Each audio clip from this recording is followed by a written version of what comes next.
म्हणजे बाबा म्हणजे आई हे या व्यवसायाशी थोडेसे निगडीत होते. माझ्या आईचे वडील म्हणजे पाडले नाही कधी, परंतु ते पूर्वीच्या हौशी त्यांचे ते संस्थांमधनं स्त्री पात्र करायला.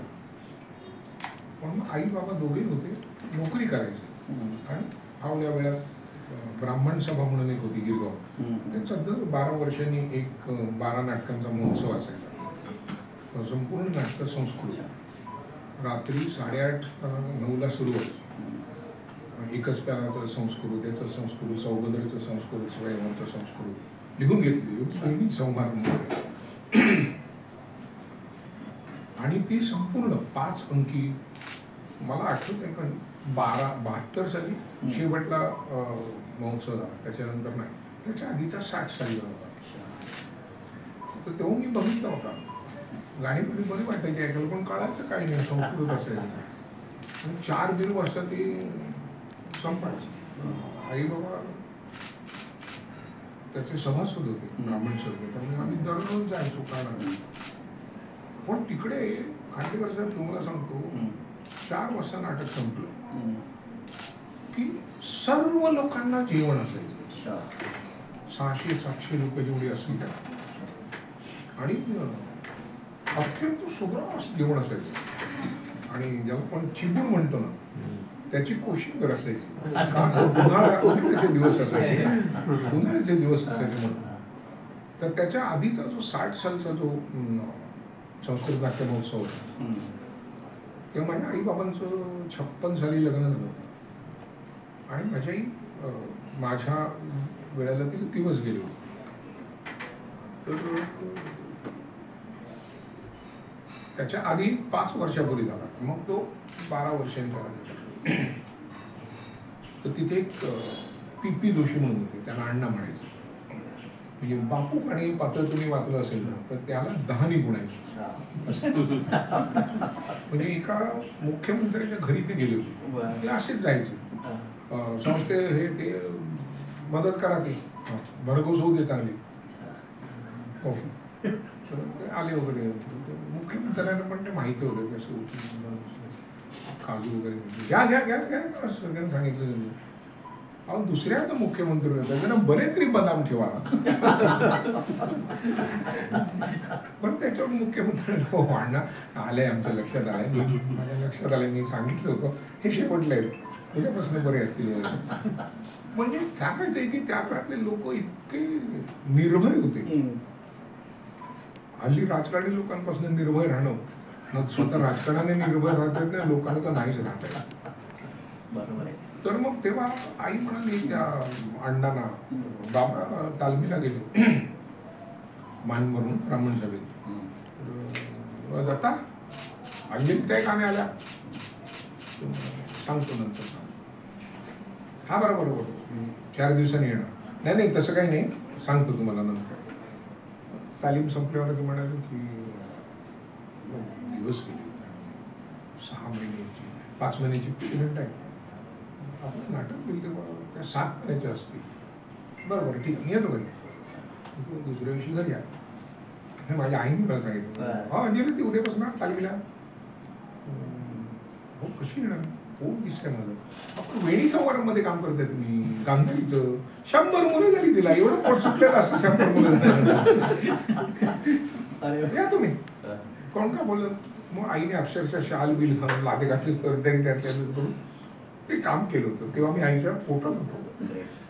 मग नंतर पुढे बाबांनी माझ्या टेक्स्टाईलमध्ये गेले ते, आणि त्याच्यात ती मग आई सचिवालयामध्ये होती, अंडर सेक्रेटरी झाली वगैरे. त्यामुळे मग त्यांनी नाटक सोडलं.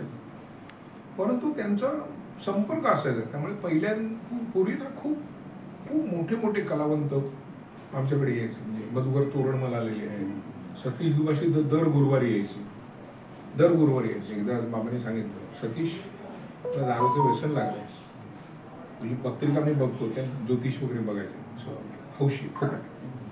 अशोक कुमार सारखी करिअर होण्याची शक्यता आहे, पण होणार नाही, कारण दारू तुझा घात करेल.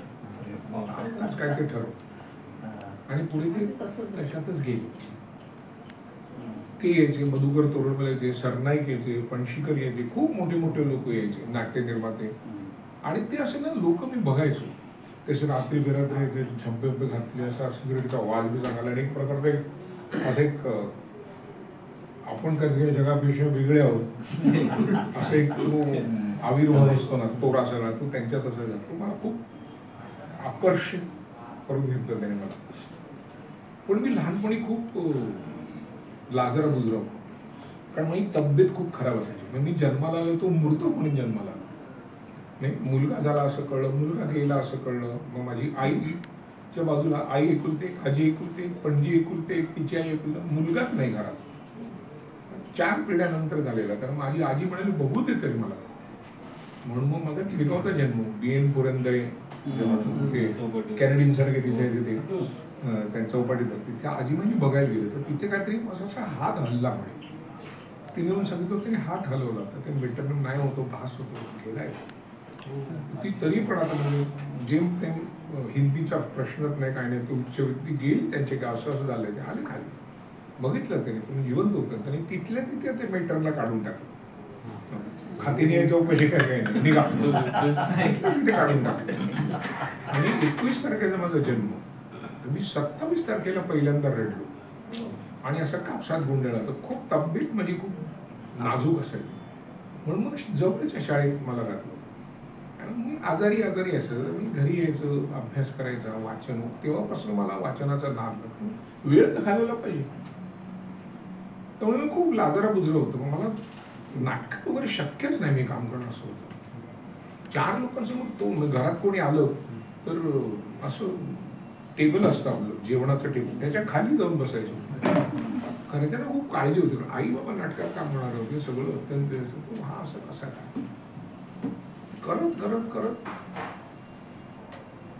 शाळेला वगैरे 1-2 नाटकं केली मी. पण ती एक नाटक अर्ध्या 10 सेकंदात बंद झालं. लंकी आणि विनय काम करत राजा होते, तो प्रधान होता. त्याला विचारलं तर तो स्वतःला राजाचा रोप देऊन मला प्रदान करतो. पण मी राजा होतो, ती प्रधान. आणि त्याचं पहिलं वाक्य होतं, माझं पहिलं वाक्य होतं, कसं काय प्रधानजी? त्याच्यावर तो म्हणाला, अवस्था फार वाईट आहे महाराज. नदीचं सर्व पाणी आटून गेलेलं आहे, कारण प्रखर सूर्याचा प्रकाश. त्याच्यावर लोक हसले, तो रडायला लागला. 2च वाक्य झाली जगात. सगळ्यात छोट कलाकार रडतायत आणि प्रेक्षक हसतायत, एकमेव नाटक आहे जगात. त्यामुळे तिथे तो प्रश्न संपला. शाळा झाली, ते सगळं झालं. कॉलेजला गेलो, उत्तर वगैरे झाले. मग काही दिवसांनी आंतरमहाविद्यालयीन स्पर्धा, त्याची चाचणी. 1-2 मित्र कुठे गेले म्हणून मी वरती गेलो. तिथे तालमी किंवा चाचणी घ्यायची. तिथे गेलो, दरवाजा उघडला तर दिग्दर्शक होता भालचंद्र धामण. त्यामुळे काय अप्रतिम मराठी बोलायचं होतं, पण तोंडातनं त्याच्या असं बोलताना हिंदी निघाल. काय नाही. दरवाजा करून हात आला ना, आता दरवाजा बंद करून हात येऊन बसलो. वाच तो अंदर क्यों आया? दोस्त को मिलने के लिए. दोस्त है क्या? हाँ. तो उन्होंने पढ़ा कि तू पढ़. नहीं पड़ेगा. नहीं कैसा पड़ेगा? चप्पल इधर लाके रख. मी गेलो, चप्पल काढून गेलो, तिकडे उभा राहिलो. काय अडकन चप्पल फेकून मारलो. वापस लाके रख. पुन्हा आणून घेऊ म्हटलं पडतो. लेकिन एक है, कैरम का वो टेबल है ना, वहाँ जाके मैं पढ़ूँ. और अच्छा सा पूरा नीचे करो और लाइट बंद करो. तो क्या बलरा सा नहीं है क्या? नहीं सर, मैं बाद में बता. ते सगळं काळोख झाला. मला कोणी दिसे ना असं. चष्मा होता, मी चष्मा काढला, लांब होता. आणि मग मला लक्षात आलं की आता मला कोणी प्रश्न विचारणार नाही, कारण मला कोणी दिसतच नाही. आणि ते वाचलं सगळं. मग जवळ आलं, क्या बहुत अच्छा पडा. असं आहे मला. अरे कुछ नाही, कर्टन जायगा ना, सब अंधेरा होता त्याचा. मी ते पहिलं नाट्य केलं. खरं पडदा पडलं तर काळो, कोणीच दिसेना. मग खडखड ते शतकावली नावाची एकांकिका होती. म्हणजे 1 शतक येतं आणि या शतकात काय झालं म्हणून ते स्वतःचं आत्मकथन करतात. आणि ती आंतरमहाविद्यालयीन स्पर्धा होती दूरदर्शन आयोजित. त्यात आमच्या महाविद्यालयाला 2रा क्रमांक मिळाला. मग नंतर काय नाही, मग पुढे काही नाही केलं. मग मी रूपात सोडलं आणि पुढे दुसरीकडे शिकायला. मग संपलं. मग काही इकडचं तिकडचं एक किरकोळ म्हणजे काही नोंद घेण्यासारखं काही नाही. मग त्यावेळेला राज्यनाट्य स्पर्धा खूप जोरात असायची. तर एका नाटकासाठी मला बोलवलं. मी गेलो. 2-3 महिने तालमी झाल्या. काय पुढे जातच नव्हतं. काय करावं.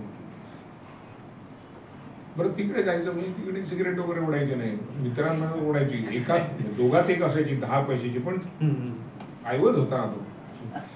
मग एक दिवस ते म्हणाले, काय तुझ्या कामात मला काही चमक दिसत नाही. हीच वेळ आहे म्हटलं. पुढे तरी पण मी तुला कायम ठेवलं या भूमिकेमध्ये.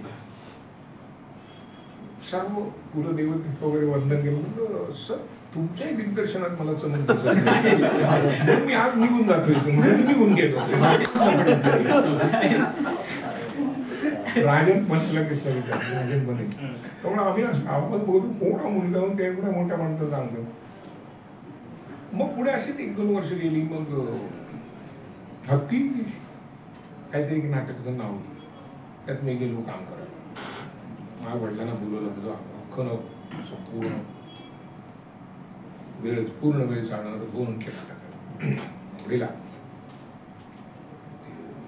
रंगभूमीला होतं. अत्यंत ते नाटक इतकं लांब.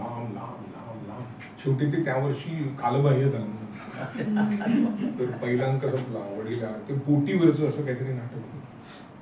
वडील आलेले म्हणाले, अरे बाबा तुझी ती बोट पुढे जात नाही, बुडतही नाही. 50 रुपये हवा तसं घरी मी निघतो. म्हटलं आपल्याला काही जमणार नाही. मग 1983 झाली. कोळिष्टक नावाचं एक नाटक या मंडळीत सादर करूया नावाची एक संस्था करत होती. त्यांचं अलवारा डाकू, त्याच्यानंतर देवस्की वगैरे, चुहे वगैरे खूप नाटकं त्यांची गाजली. अलवारा डाकूला आम्ही बघायला गेलो होतो. त्या रवींद्र नाट्य मंदिरच्या तिकीट बारीवरनं प्रवेशद्वारापर्यंत रांग आलेली होती. इतकी गर्दी. संपूर्ण मंच भरलेला, प्रेक्षागृह भरलेलं वगैरे. तर त्यांचं एक कोळिष्टक नावाचं नाटक होतं. तर त्याच्यात अजित भुरे, विजय केंकरे वगैरे काम करतो. ते आम्ही रोज संध्याकाळी भेटायला आहेत ना 3-4 दिवस आम्ही रिहर्सलला जातो. तर मी पण येतो. म्हणून मी उठून आम्ही तेव्हा ते जिप्सी ला असायचो पडलेले.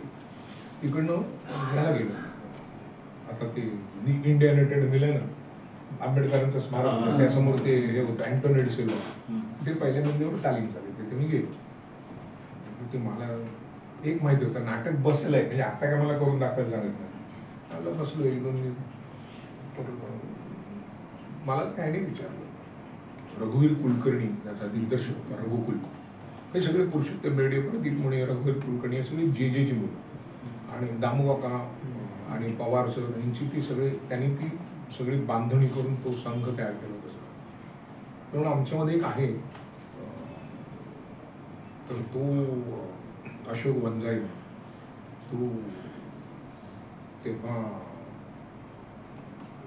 OM आता काहीतरी OM झाली ती. ONM हा आधी जी काहीतरी होता. तर तो तिकडे दिल्लीचा इन्चार्ज म्हणून चीफ व्हिज्युअलायझर म्हणून गेलाय. तर तू त्याच्या बदली येऊन तालीम करशील का, मी इतरांना बसेपर्यंत. ठीक आहे, हे रोज भेटणार आहेत मग काय.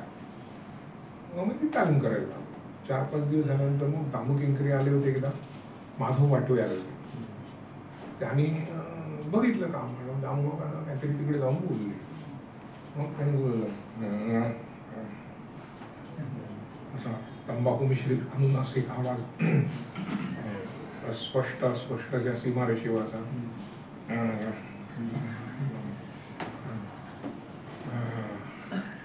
जगता म्हणायचं मला. बराच रंग काय बोला तूच कर म्हटलं. नाही मला म्हणून त्याने सांगितलं. आणि मग त्याच्यामध्ये मी जाऊ लागलो. ते माझं पहिलं नाटक. मग ते राज्यनाट्य स्पर्धेत त्या वर्षी 2रं आलं. बक्षीस मिळाली. अंतिमला काही आलं नाही. मग त्याच्यामध्ये मी, विजय केकरे, अनिल भोरे वगैरे जवळ जास्ती गप्पा मारायला होत्या. मग आम्ही 84 साली एक असं ठरवलं की स्वतःची संस्था काढू. तर आमच्या दोघांच्या खिशात 9 रुपये होते. संस्था काढायची. आणि आधी बघितलं होतं इथे तालीम करायची. ॲशली नाही ना तिथे. तिकडे समोर अनुग्रहमध्ये आलो. 3 जण होतो. तर 2-2 रुपये चहा होता. 6 रुपयाचा चहा प्यायलो. आणि त्या वेटरला त्याच्या 3 पिढ्यात मिळाली नसेल अशी 3 रुपये टीप दिली. 2 रुपयाचा चहा. पुढे 10 वर्ष आपण असा करत होता. आणि म्हटलं चला पैसे संपले, आता आपण स्वतःची कंपनी काढू. म्हणून मग आम्ही कुठून काय काय काय काय मग नवलकर साहेब, प्रमोद नवलकर होते, त्यांच्या मुलीला आम्ही काम करतो. त्यांनी इकडनं तिकडनं काहीतरी करून पैशाची जमवा करून आम्ही त्याचा प्रयोग केला. तो अंतिमला आमचं नाटक पहिला दिग्दर्शनाचा बक्षीस. आम्ही येऊन बसलो सगळं रवींद्र नाट्यमंदिरला बसलो. किती पैसे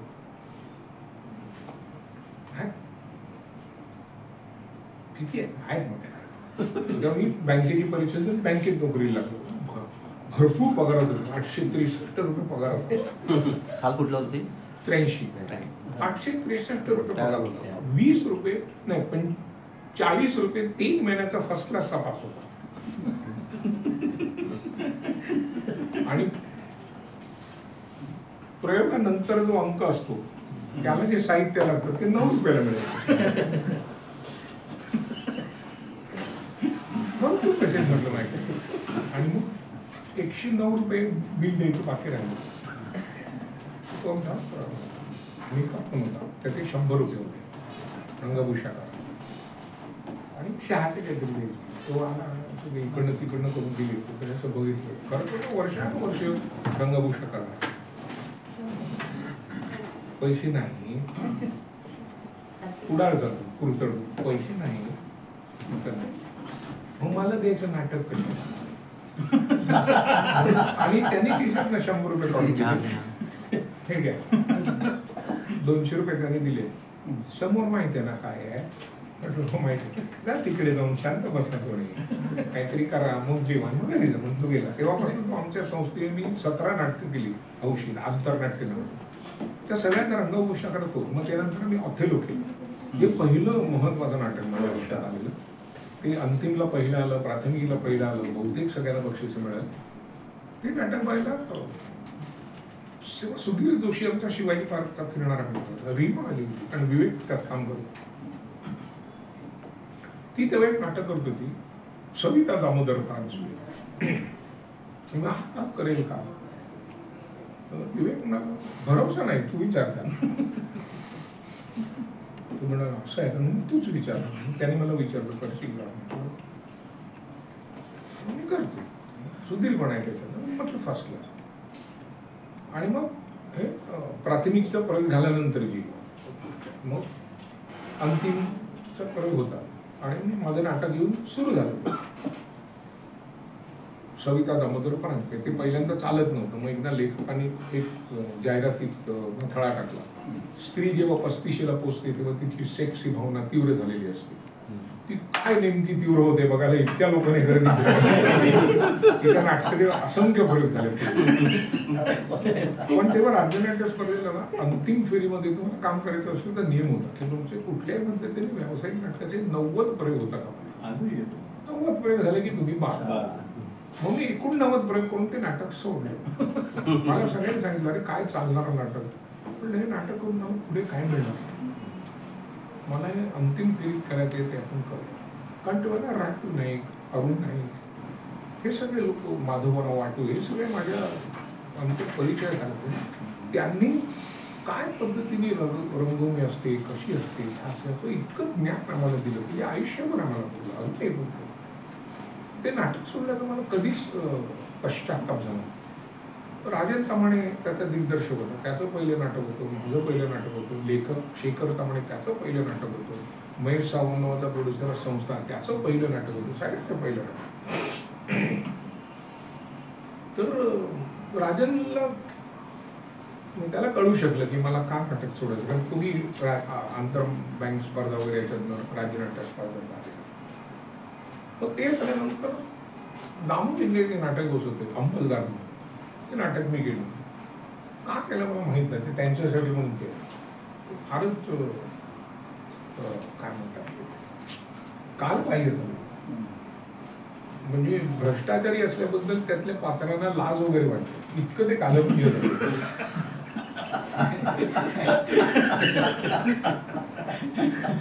आणि मग ते साधारण एक 50-70 प्रयोगात त्यांनी अशा गुंडाळल्या. मग पुढे मी काहीच करत नव्हतो. दरम्यान मी नोकरी करत होतो. तेवढं ठरवलं होतं 2 वर्ष आपल्याला पुरतील, एवढे पैसे मिळाले की नोकरी सोडायची. आणि 2 वर्षात काय काम मिळालं नाही तर मग मी नट म्हणून नाला घ्या असं समजून दुसरं काहीतरी करायचं. काय माहिती 24 वर्षाचा होतो तेव्हा, कुठली परवा असतात. 27-28 वर्षापर्यंत आपल्याला वाटत असतं की जगात परमेश्वर नाही तर मीच आहे की पुढे आहे की तेवढा. मग नंतर हळूहळू वयापर्यंत जसे फटके बसायला लागतात तेव्हा कळतं हळूहळू आहे कुठे जगात आहे कुठे. नंतर शेवटी आपण ह्याच्यात जातो.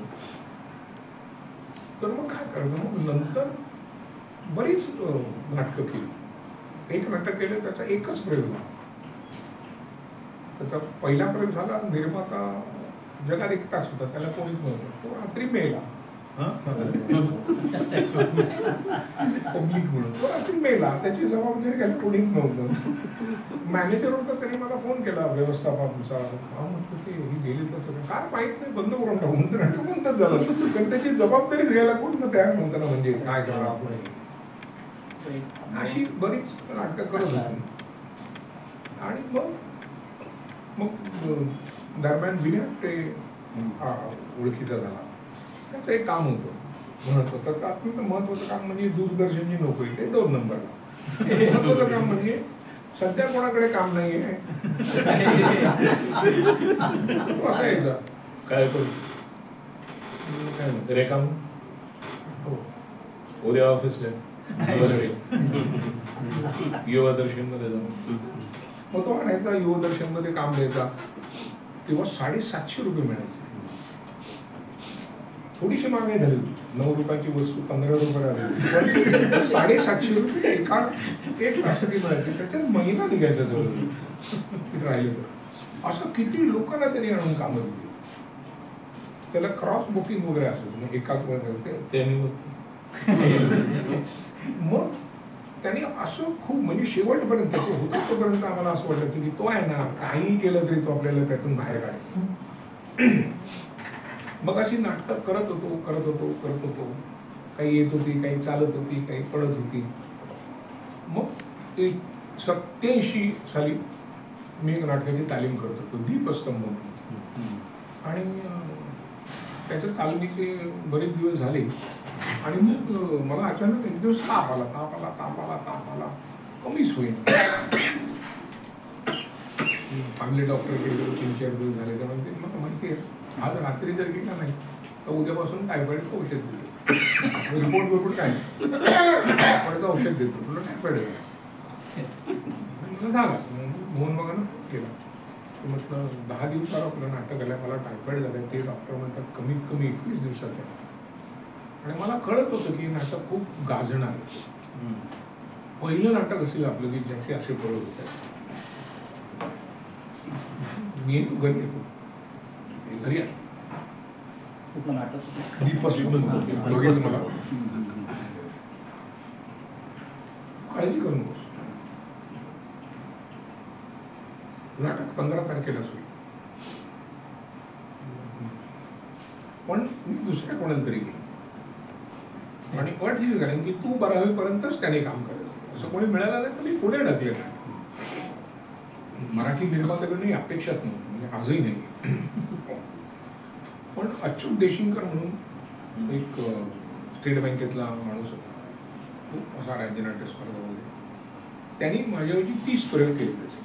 आणि मग 30व्या प्रयोगाला तब्येत जरा बरी झाली आणि मग मी हे नाटक करायला लागलो. मोहन बाग या माणसाची दरारा ती असावं की अच्युत देशिंगकर बरोबर त्या नाटकाची परीक्षण येऊन गेली होती. मी काम करायला लागलो, त्या नाटकाचं पुन्हा परीक्षण. हे केवळ मोहनवा करू शकतो. त्याच्यात पहिल्यांदा कुठेतरी या नावाचा एक माणूस रंग लावून तोडाला नाचतोय हे लोकांना कळलं, नाव आलं, छायाचित्र यायला लागलं. आणि ते माझं पहिलं चाललेलं नाटक, ज्याचे 487 वगैरे का 500 असं काहीतरी प्रयोग झाले. त्याच्यानंतर मग आणि कुठेतरी दखल घेतली गेली की असंही कोणतरी आहे. मग पुढचं नाटक त्याने लगेच मला विचारलं, करतोच 31 तारखेला. म्हटलं करतो. माझी गट आहे. दुसऱ्याच नाटकात गट आहे. नंतर असं वाटतं का म्हणे ना की समजा मी यशस्वी झालो, नंतर असं वाटतं का म्हणे आता बदललो. मी असंच आहे. का वाटत मध्यरात्री प्रयोग असतात. मी मध्यरात्रीचा प्रयोग करणार नाही. तुम्ही सकाळी 6 आला, मध्यरात्रीचा प्रयोग करणार नाही. तो काय करणार? जे तुमच्या मनात आहे तेच करणार. 31 डिसेंबरची रात चंद्रलेखेत वर्षानुवर्ष काम करणारे लोक होते ते असं बघायला लागले. तुम्ही बोलायचं होतं. ते खूप कमी पैसे देतात हे मला माहिती आहे, पण ते जास्त प्रयोग देतात म्हणून तुम्ही काम करता. मी पुढच्या प्रयोगाला वाढवून बघणार त्यांच्याकडे. दिलं तर दिलं, नाही तर सोडून द्यायचं. पण त्यांनी ती वेळ आणलीच नाही. आणि ताबडतोब मला रीतसर मानधनामध्ये वाढ वगैरे 31 प्रयोग केले पाहिजे. मी 31चा प्रयोग आजही करत नाही.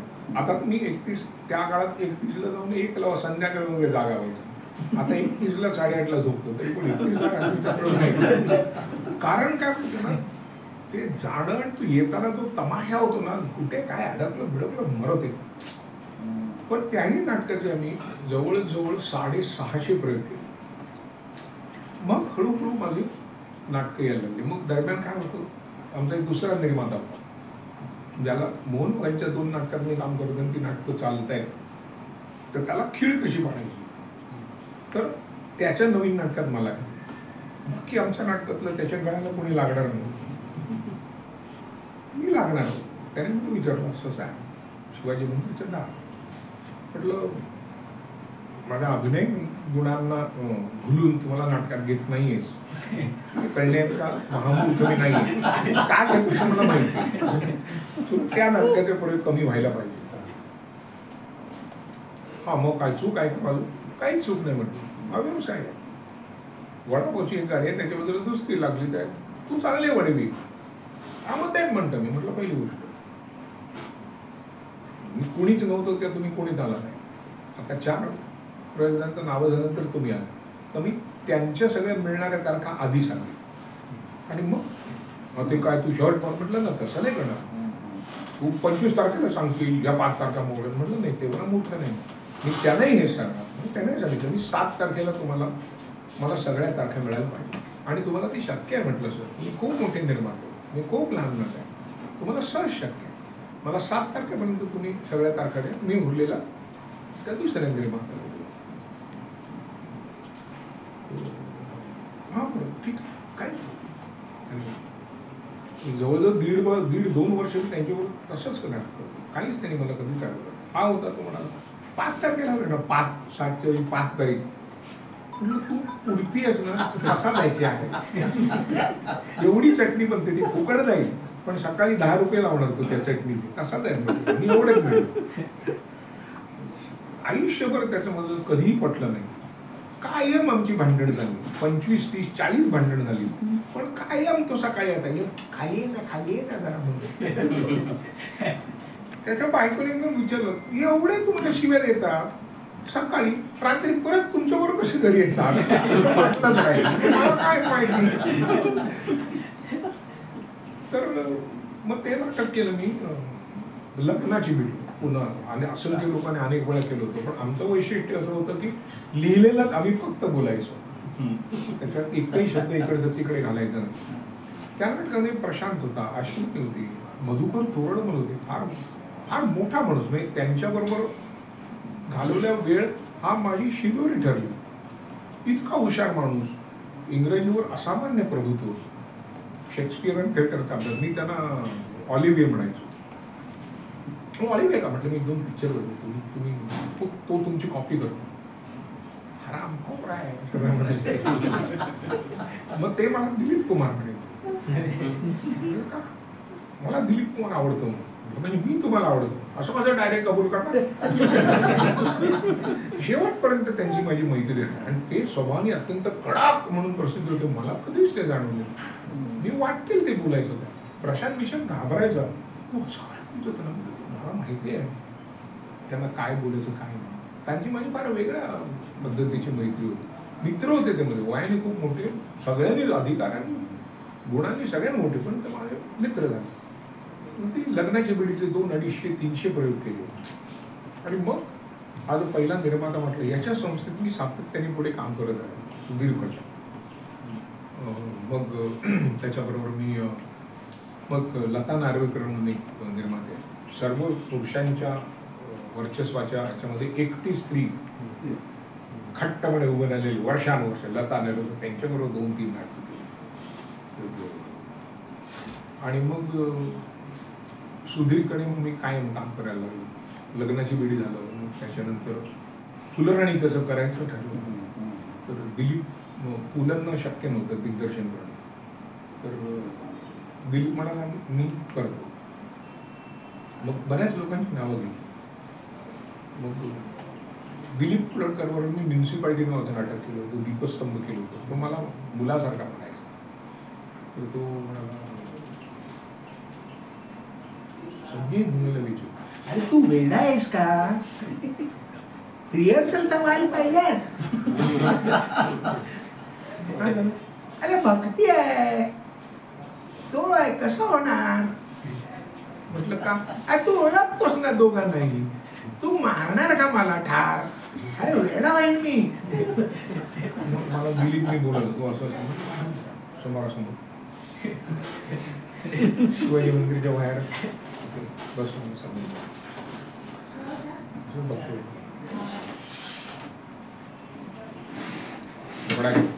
मी म्हटलं तू घे तुम्ही. मग 1-2 प्लेट म्हटलं मग तू काम करणार आहे की नाही? करणार आहे की तुझा प्रॉब्लेम आहे, माझा प्रॉब्लेम नाही. भक्ती ते मी बघतो काय तू करशील ना. तू 100 प्रयोग करे तिच्याबरोबर, मी तुला AC करून देतो बसून. नाही अशी काय वेळ आहे ना, घाबरू नकोस. मग तो आला, जाहिरात आली. फुलराणी कलाकार संजय मुले आणि भक्ती बरोबर निर्माता आला सुधीर. कधी बंद करणार?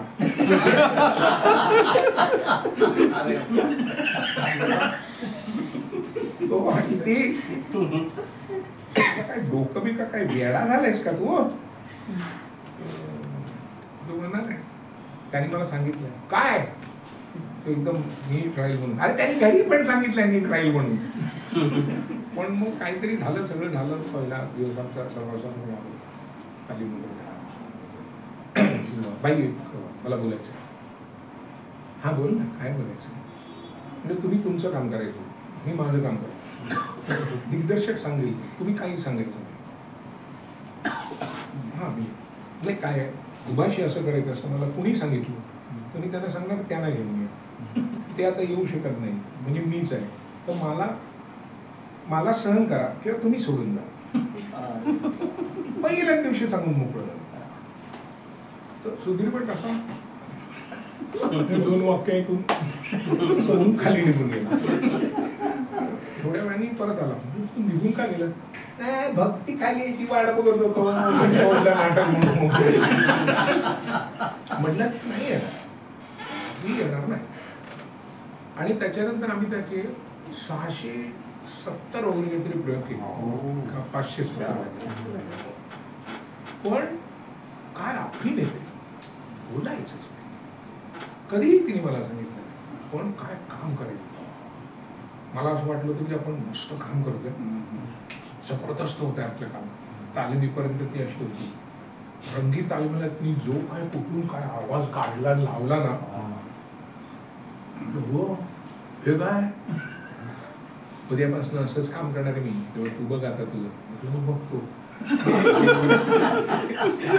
2-3 पुढे झाले, मला काही शिपेच ना. म्हटलं बाई मी ते बोललो तसं मस्करीत बोलतो.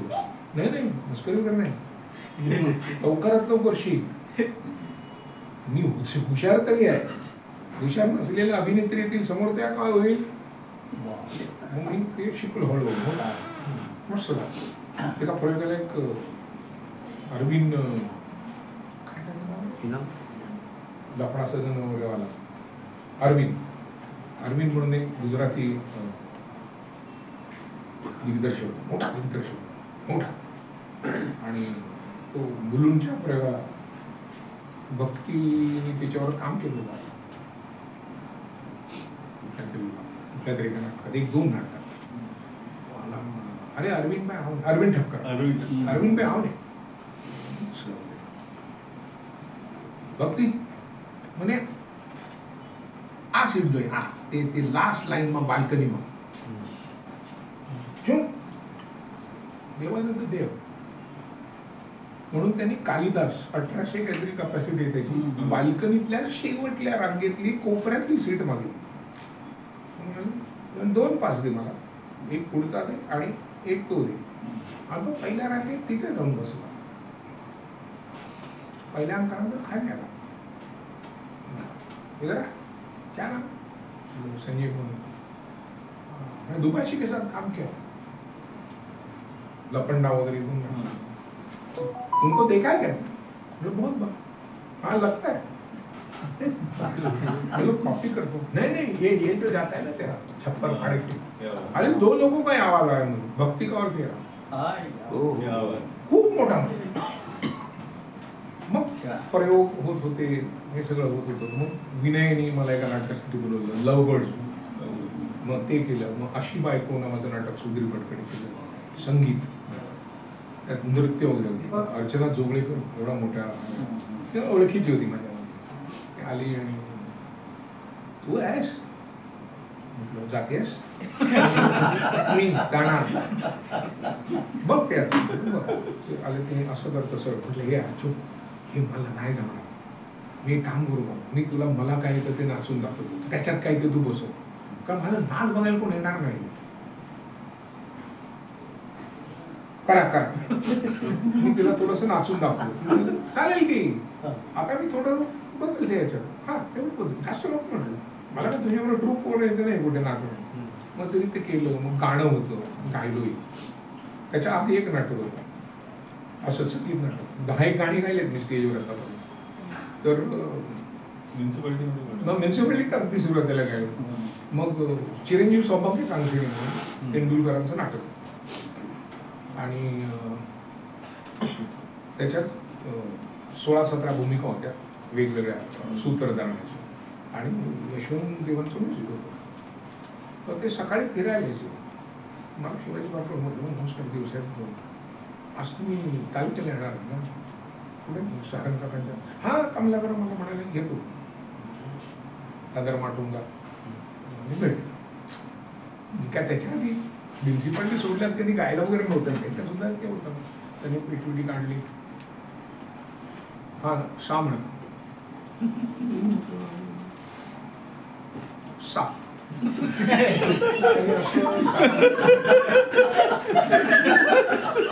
सारंग काका म्हणजे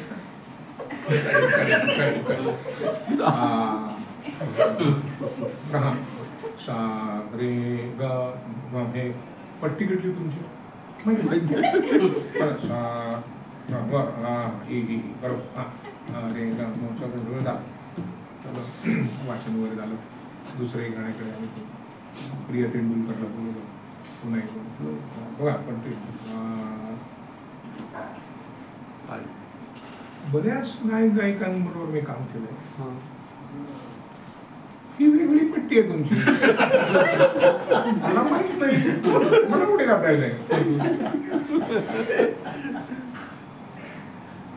बघा परिस्थिती माणसाला काय काय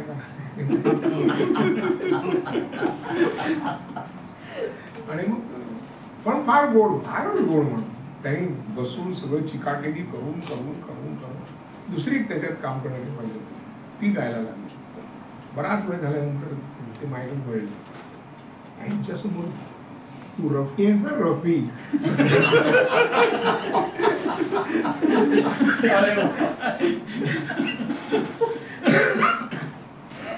म्हणजे आणि इतकं गोड माणूस होता की ते वाजवत होते. अशी निशा पुन्हा कधी दिसेल का, अशी धड असे गगन सजेल का, त्यांचंच गाणं.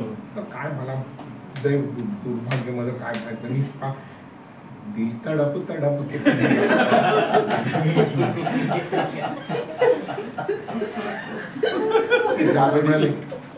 हे आधीच आहे. म्हटलं हो मला माहिती आहे, म्हणून तर ना, दिल तडप तडप अशी निशा, तोच चोर चित्त चोर, असं नाही म्हटलं, सगळं त्याच म्हटलं. पण त्याची शेवटपर्यंत माहिती होती. कधी मला भेटले तर कसं चाललंय गुरुवारी आपलं गायन फार गोड माणूस होतं. त्याच्यात मी गायलो होतो. मग याच्यामध्ये गाणं बिणं म्हटलं होतं. अशी बायको हवीच्या दरम्यान माझं ऑपरेशन झालं आणि मग मी काम करायचं नंतर मग प्रदीप पटवर्धन दुसरं काम करायचं, त्यांनी ते काम केलं.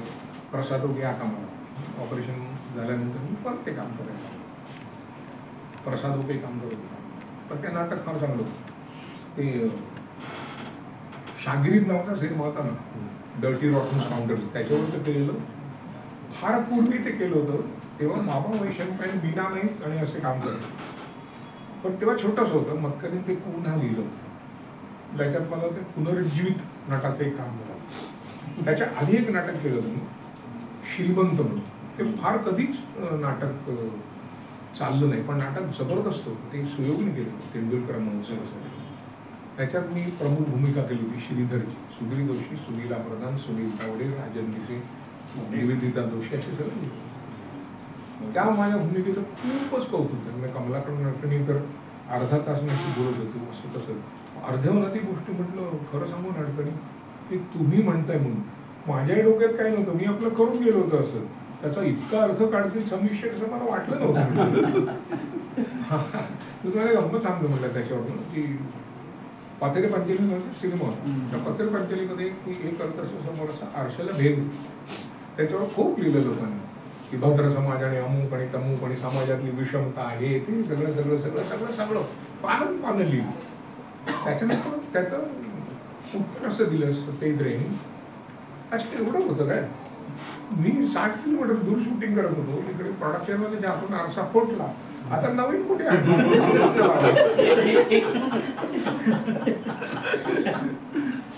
अशाही गमती होतात आमच्या व्यवसायात. म्हणजे आता फार कमी समीक्षक आहेत की जे समीक्षा करतात, बाकी गोष्ट लिहितात. फक्त किती नंबरच्या बसने आलो की कुठल्या टॅक्सीने आलो एवढं लिहितात. बाकी ह्याने काम केलं, त्याने काम केलं, त्याने काम केलं. मग ते म्युन्सिपाल्टी झाला, अशी बायको हवी झालं. त्याच्यानंतर सुधीर बेटसाठी अजून एक नाटक होतं मी, ते लिहिलं होतं मी. म्हणजे ते आधी एक नाटक चाललं होतं. त्या नाटकावर काहीतरी कोर्टात अडकलं ते आणि तो खटला बिटला. तो सुधीर आला माझ्याकडे. अरे काय झालं, काय प्रॉब्लेम काय झालाय. तो कोर्टात गेलाय. म्हटलं माहिती मूळ इंग्लिश नाटक आहे. काय बोलतो. म्हटलं हो आणून दे मला, मी बघतो म्हटलं. त्यांनी आणून दिलं इंग्लिश नाटक. वर्न सिल्वनचं वन वाईल्ड ओड. 2 दिवस पुण्याला जातो. पुण्याला गेलो. सगळं बघितलं काय ते रूपरेषा. सकाळी अर्ध्या रात्री त्याचा फोन हॉटेलवर. कधी कधी येतो जरा वाचून. अरे पाठ करायला सांगितलं का. म्हटलं हो वाचून वाचून इथून काही करू नको. मग मी आलो. कधी कधी देतो सोमवार आहे ना. 3 अंकी आपण चालेल की पुढच्या सोमवारी देतो. तो त्याचा पार्टनर होता. हबो गंडवतो आता. आणि म्हटलं देतो, खरंच देतो. पण एक आहे रोज घरी यायचं नाही. ज्या क्षणी तू घरी यायची त्या दिवशी मी लिहिणं थांबवेन. तो अशोक मुळे वगैरे यांना फोन करून त्याला ते 8व्या दिवशी नाटक लिहून दिलं. त्याच्या आधी एक नाटक दिलेलं होतं. ते असं मूळ इंग्लिश होतं आणि लेखकांनी त्या काळात 1500 रुपये मानधन मागितलं होतं. जेव्हा कानेटकर वगैरे सगळ्या मोठ्या मोठ्या लेखकांना सुद्धा 350-400 रुपये मिळाले. ओरिजिनल आहे इंग्लिश. करू आपण ते. म्हणून मी घेतलं ते मूळ जे त्याचं नाटक होतं त्याच्यात मागच्या बाजूला मी ओरिजिनल इंग्लिशवर ते नाटक लिहून काढलं. म्हणजे स्टेशनरीचा पण खरं तर वापर आणि त्या नाटकात सतीश पुणेकरने ते दिग्दर्शित केलं होतं. आत्ता नको नंतर म्हणून. नाही सॉरी रॉंग नंबर. मग पुढे ते आत्ता नंतर मी रिवाईव्ह केलं. Sorry wrong. त्याची गंमत अशी होती की पुढे मग मी काम करायला लागल्यानंतर एकदा जसं नाशिकला बसलो होतो मी, तर तिकडे एक माणूस होता. तो म्हणाला गप्पा मारता काय गंमत असेल म्हणाला, नाटकाचं शीर्षक काय प्रॉब्लेमॅटिक असतं. ते एक नाटक होतं म्हणाले अशी सॉरी रॉंग नंबर. काय झालं अहो ते काय होतं इकडे लोक काय करतात फोन करतात आज कुठलं नाटक आहे आणि सांगलं किती होतं कुठलं नाटक आहे सॉरी रॉंग नंबर फोन कापून ठेवतो.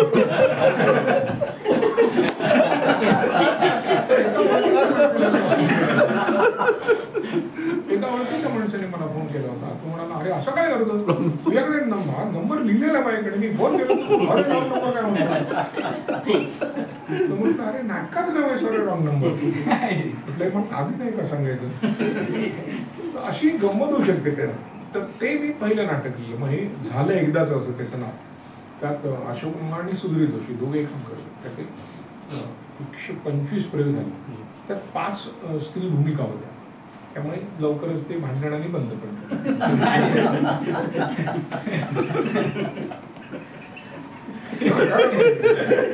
तसं असं मला काही त्याच्यात भीती नाही कोणाला ते घाबरत नाही विचार.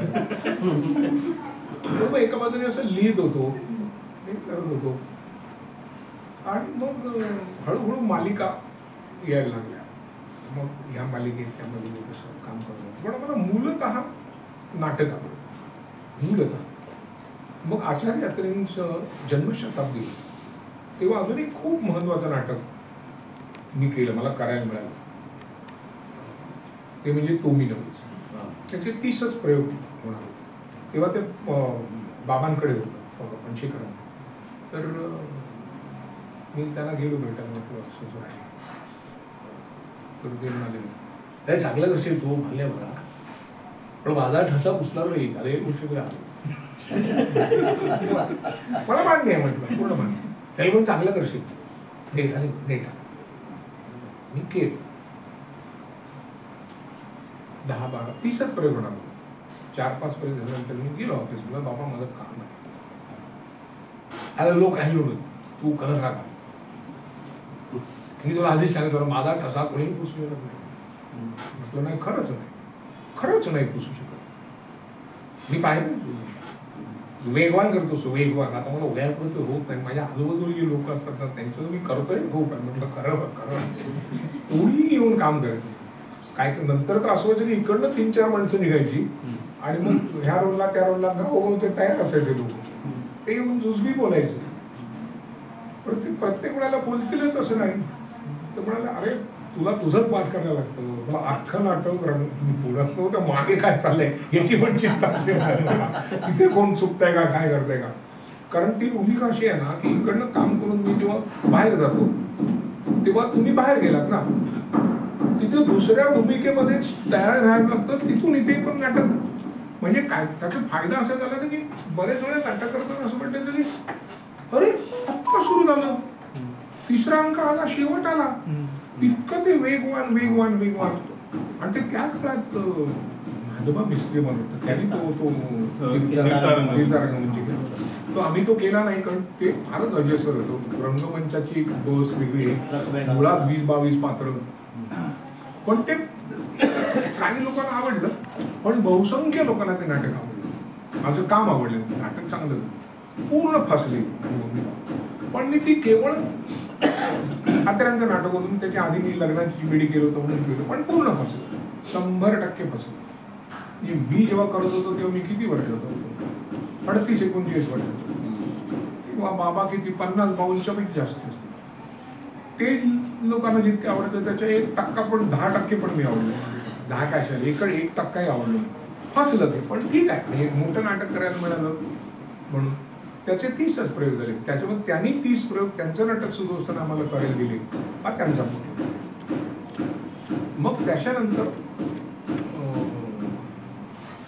तोमी नंतर मग महत्वाचं नाटक एक आलं ते म्हणजे कुसुम बनवर लिहिले. ते कुसुम बनवर लिहिले हे सत्य घटनेवर झालं. मी गिरगाव जिथं राहायचो तिथे बाई राहायची आणि ते लिहिलं एका मुलीला फसवून त्याचं हे ते करून वगैरे. आणि त्या नाटकामध्ये आधी आम्ही गेलो होतो विनयकडेच लव बर्ड, त्यात आम्ही दोघे काम करतो, मी आणि गिरीश. आम्हाला विचारलं होतं दोघे ते मनोहर लिहिलेचं काम करणार म्हणून अडून बसलो. अशोक समय त्याचा लेखक होता, तो म्हणाला मूर्खा मनोहर लिहिले काय ते दुसरं काम भाषा कोठे ते बघा काम करा, ते जास्ती काम काय म्हटलं अशोक सांग 3-4 सीन आहेत ते ऐका माझं ऐका. तरी पण आम्ही वाद करून बसला. मग विनय म्हणाला बंद करूया. म्हटलं नाही. गिरीश म्हणाला आलटून पलटून करूया. हो म्हटलं करूया. आलटून पलटून डबल गिरीश ते का उद्या सांगतो. त्याने रात्री फोन केला उद्या आलटून पालटून आणि आलटून पालटून सुरू केलं आणि ते नाटक सुरू झालं. 70-80 प्रयोग झाले. संपूर्ण तोट्यात होतं, संपूर्ण तोट्यात. तर विनय म्हणाला एक दौरा मागितला बाबा गवळी नावाच्या एका कॉन्ट्रॅक्टरने, त्याला सांगितलं बॉसमध्ये यांनी, तो म्हणाला पाहिजे दिलाय तर उद्या नाही तर बंद करून टाक. तर त्यांनी त्या गवळीने काय माहित नाही, त्यांनी गाडी घेतली, त्या गाडीवर ते पोस्टर लावलं आणि ते सगळं त्याचा प्रचार सगळा सुरू केला. आणि आम्ही बसमध्ये बसलो दौऱ्यावर जायला आदल्या रात्री. कुसुम मनोहर लिहिलेचा कोकणात. रात्री बस निघायची ना. विनय आला उद्याचं बरं गावस्कर पत्या सावंत म्हणून आमचा एक मॅनेजर होता, तो म्हणाला आपलाच ना का दुसऱ्याचा आपलाच. बरं मी गेलो प्रयोग होतो. इकडे गेल्यानंतर तो गवळी आला, तो म्हणाला पुढच्या महिन्यातल्या तारखा द्या. का सगळे प्रयोग हॉस्पिटल झाले. प्रताप सोडणे तू काय काय काय काय कबूल केलंय लोकांना, काय जाहिरात केलं सगळे प्रयोग हॉस्पिटल. शृंगारतळी नावाचे गाव आहे, छोटंसं गाव, एकदम छोटं गाव, गुहागर चिपळूण वगैरे असं. तिथे प्रयोग होता. तर कधीतरी प्रयोग व्हायचा.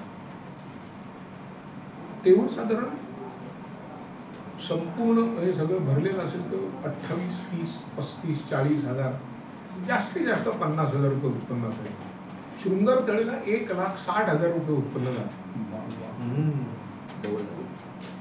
म्हणजे तिकीट संपली, सगळे कागद संपले. शेवटी ते 2 मॅनेजरांचे उभे राहिले, का हात द्यायचे द्या चला असे पाठवले तिने. हात पेन्सिलीने अशा हात पेनाने हातावर का मारतो. त्यानंतर ते नाटक त्या गवळीला ते नाटक खूप घडलं. कधी असं होतं ना की मुंबईत नाटक गाजलं की मग पुण्यामध्ये हळूहळू त्याचं हे होतं. हे उलट चालत आलं. कोकणामध्ये झालं, कोकणात आम्ही इथे आलो. त्यानंतर अक्षरशः आम्ही असे दौरा करून सोमवारी परत यायचं, मंगळवार बुधवारी एखादं परत करायचा, पुन्हा गुरुवारी निघायचं. म्हणजे पनवेलपासून सावंतवाडीपर्यंत आम्ही 135 प्रयोग केले. हा पणशीकर मला एकदा बाबा म्हणाले अरे तू बाजार विकत होता, सकाळी 10:30 ओपन करून केला असतो. सकाळी 10:30 वाजता ओपन एअर थिएटरमध्ये प्रयोग केला. ब्लॅकआउट बिकआउट म्हटलं ते चालतं आम्हाला, आम्ही समजून घेऊ.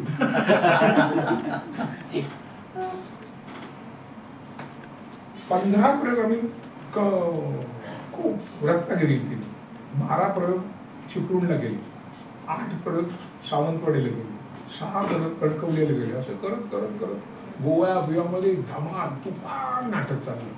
संपूर्ण विनयचा जो संस्था होती ती त्यांनी उभी राहिली. मी नेहमीप्रमाणे सांगितलं होतं आधीच 300 प्रयोग झाले की मी दुसरं नाटक शोधतो. विनय 350 झाले, मी नवीन नाटक शोधणार. अरे चालतंय ना, मग असू दे ना, हेच किती वेळ करत बसू, तर काय संसार आहे करत राहिला, मी दुसरं शोधणार. सांभाळून म्हटलं करू ना, कसं सांभाळणार म्हणजे तू ठरव. मग 300 प्रयोगानंतर मी अधूनमधून जे वासुदेव करायला दुसरं करायचं. माझ्या टाइम माझं लग्न झालं या नाटकामध्ये आणि तेव्हा आम्ही ठरवलं की एकत्र काम करायचं.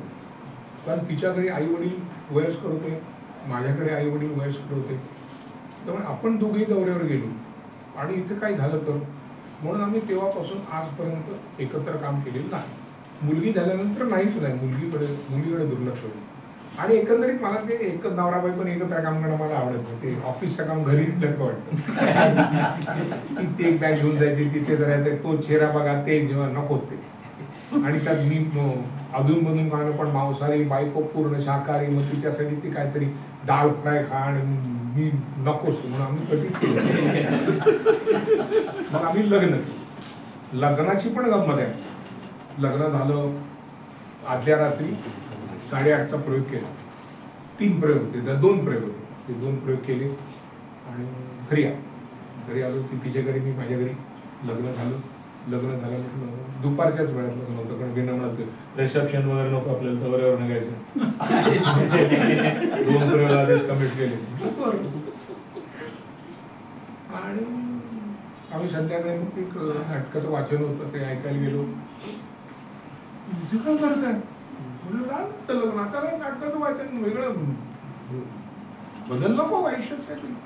मग दुसऱ्या दिवशी दौऱ्यावर निघून गेलो. मग परत आलो. मग नाही म्हणाला ते हनुमान वगैरे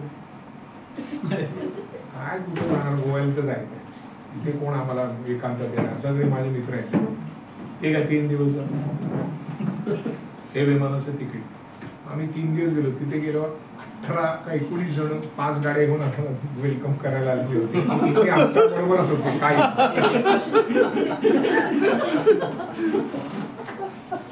मग ते सगळं झालं, मी आलो. मग ते नाटक चालू होतं आणि तेव्हा ते माझं ऑपरेशन झालं. मग अशी बायको मी घेतलं, माझं ऑपरेशन झालं. तर तेव्हाच ते पण घेतलं, तर तो मी नव्हतं. ते झालं. मग सुधीर भटकडे परत एक नाटक करायचं. मग ते एकदा पाहावं करून नावाचं नाटक होतं, ते हे केलं.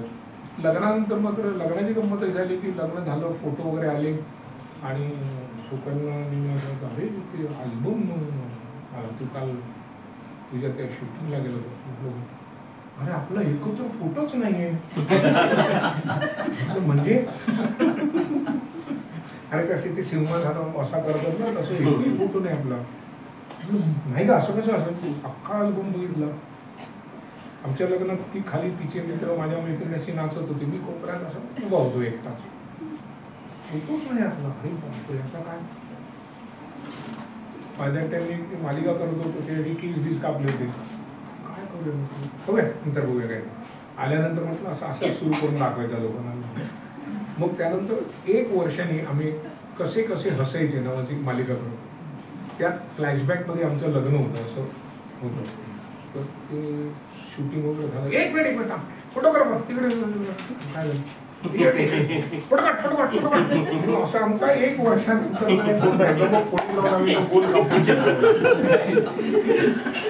फोटोच नाही. तर आम्हाला ते ना पादरात माझं मुंडकं, हातात तिचं मुंडकं आहे, असे फोटो नको. त्याची व्हिडिओ कॅसेट आली होती. त्याच्यात फेकून द्या, नाही पाहिजे. अभि ऐसा तू कुछ भी कर, गाणी मिणी काढ, गाणी घातली लावतोस तू. कोणी रडत नव्हतं. कोणतरी शिवाजी पार्कवरनं माहीत मिळणार, काय रडायचं.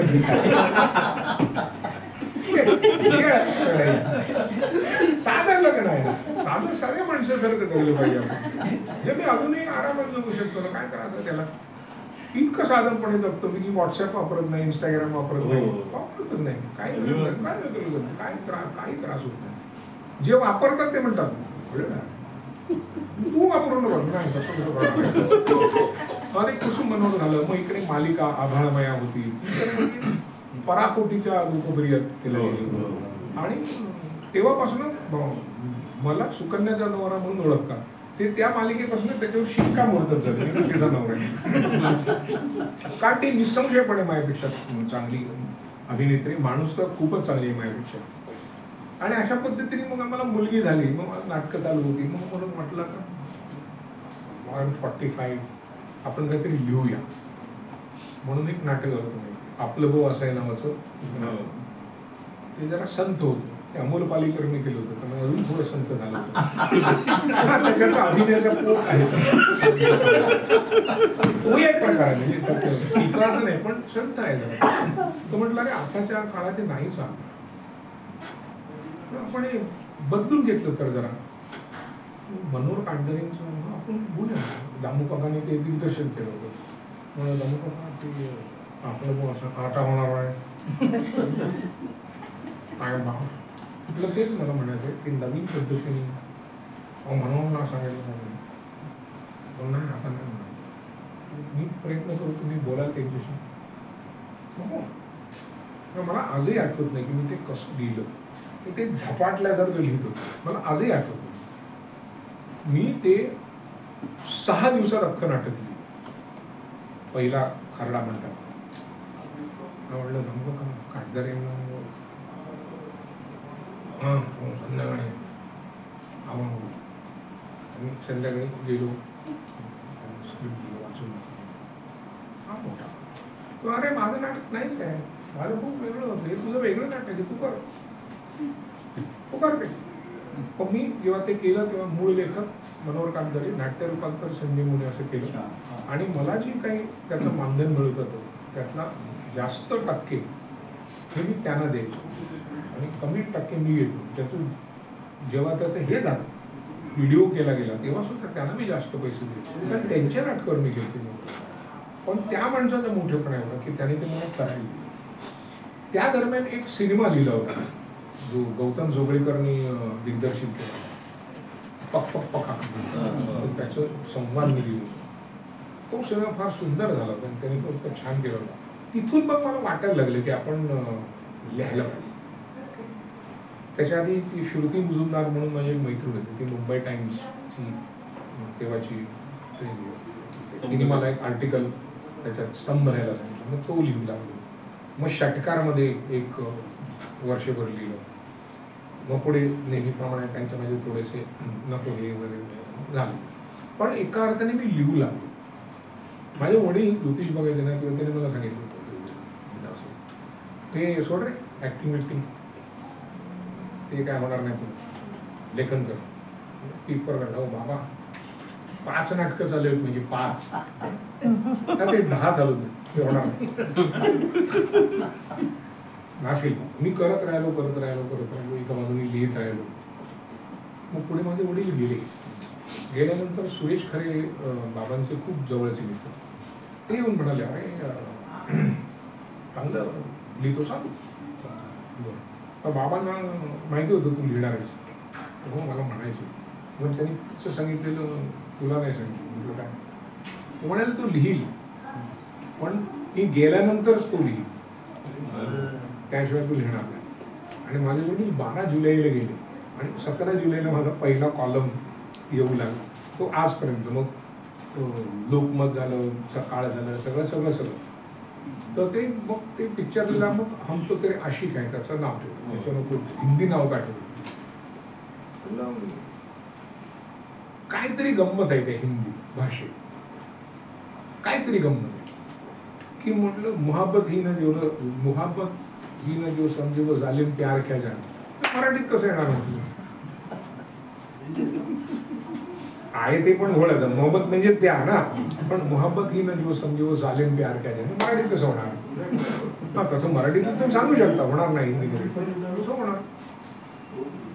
तर म्हणून मी ते हिंदी नाव आणि सगळ्यांनी दाखवून काय आणि सुदैवाने मला काय ते जितेंद्र जोशी आणि मुक्ता बर्वेचा अफलातून काम करायचं आणि ते निर्मात्याचं पहिलंच नाटक होतं आणि ते तुफान चालू दिग्दर्शन केलं होतं लेखन केलं होतं त्यातले एक सूत्रधाराची भूमिका केली होती. पण ते ठीक आहे त्या लोकांनी अप्रतिम काम केलं. जितेंद्र जोशी असा थोडासा खचला होता तो त्याला ऍक्सिडेंट झालेला मला तो आवडायचा. त्याला म्हटलं तू चल रे मेरे साथ करता हूँ काका नाही होगा चाल ना तू यार चाल. तर आमचे दुसरे मित्र होते तिथं संजय काका के साथ काम करतो. अरे कधीतरी चांगल्या संगीत रे तरी पण तो कायम माझ्या बरोबर तो असून येतो तो कधीतरी घरी येतो झोपलेला असतो दुपारचा आणि मला जाग येते, तो पाय चेपत असतो मला. तो पाय चेपत असतो मध्ये, काय माहित नाही मला. मुक्त आहे इतकंच प्रेम माझ्यावर करायचं. आणि मग त्या नाटकाने मग हळूहळू मग मी लिहू लागलो, दिग्दर्शन करायला लागलो. मग एक 7 साली मी दुसरं एक नाटक होतं, ते अशोक सराफ आणि निवेदिता आणि अशोक सराफने अमेरिकेत करायचं. तर ते वाचे पाऊल आपले हे मूळ नाटक होतं, पण ते खूप कालबाह्य होतं म्हणजे ते जुन्या काळात. मग ते सेंड मी नो फ्लावर्स म्हणून होतं, त्याच्यावर मग मी ते नाव, त्याचं नाव होतं, 3 नावं होती. हे राम कार्डिओग्राम, जीना ECG का नाम है, अशी 2 नावं. तर पिळगावकरांना ते वाचून दाखवलं. तर ते म्हणाले की नाही नाही हे नाही, सारखं छातीत दुखतंय हे नाव. म्हणून त्याचं नाव त्यांनी सारखं छातीत दुखतं. ते फारच म्हणजे त्या बाबतीत ते हे आहे. एक त्याच्या आधी सिनेमा लिहिले होते पाकानंतर, साडेमाडे 3 म्हणून सचित पाटील आणि अंकुश चौधरी यांनी पहिल्यांदा दिग्दर्शन केलं होतं. आणि मी पहिल्यांदा पटकथा वगैरे लिहिली. पटकथा लिहिली तर म्हणजे चलती का नाम गाडीवरतीच होती, फक्त त्याचं मराठीकरण करायचं होतं. तर ते सगळं पटकथा वगैरे सगळी झाली.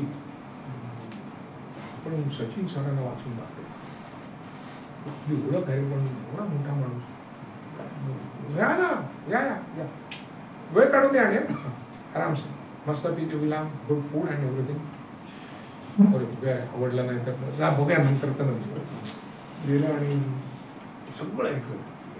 आईला बरोबर ओळखून दिली, सुप्रियाला बरोबर, आमच्या कॉलेजचीच होती ओळख दिली, सगळं वाचलं. काय प्रॉब्लेम आहे सांगू?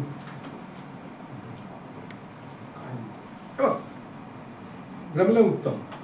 त्यात तुम्ही शेवटी जे उत्कर्ष बिंदूला जे बदल केले ते पण चांगले. पण किशोर कुमार, अनुप कुमार, अशोक कुमार हे 3 सख्खे भाऊ होते, त्यामुळे त्यांच्या चेहऱ्यात थोडंफार साम्य होतं. आणि आता अशोक सराफ, भरत जाधव आणि मुक्काराम नासपूर अशा 3 मुलांना जन्म देणारी आई किती ग्रेट असेल. ह्याच्या आधी एकदाच असं झालं कधी, अमिताभ बच्चन, रजनीकांत आणि गोविंदा भम मध्ये. काय आईकडे इमॅजिनेशन असेल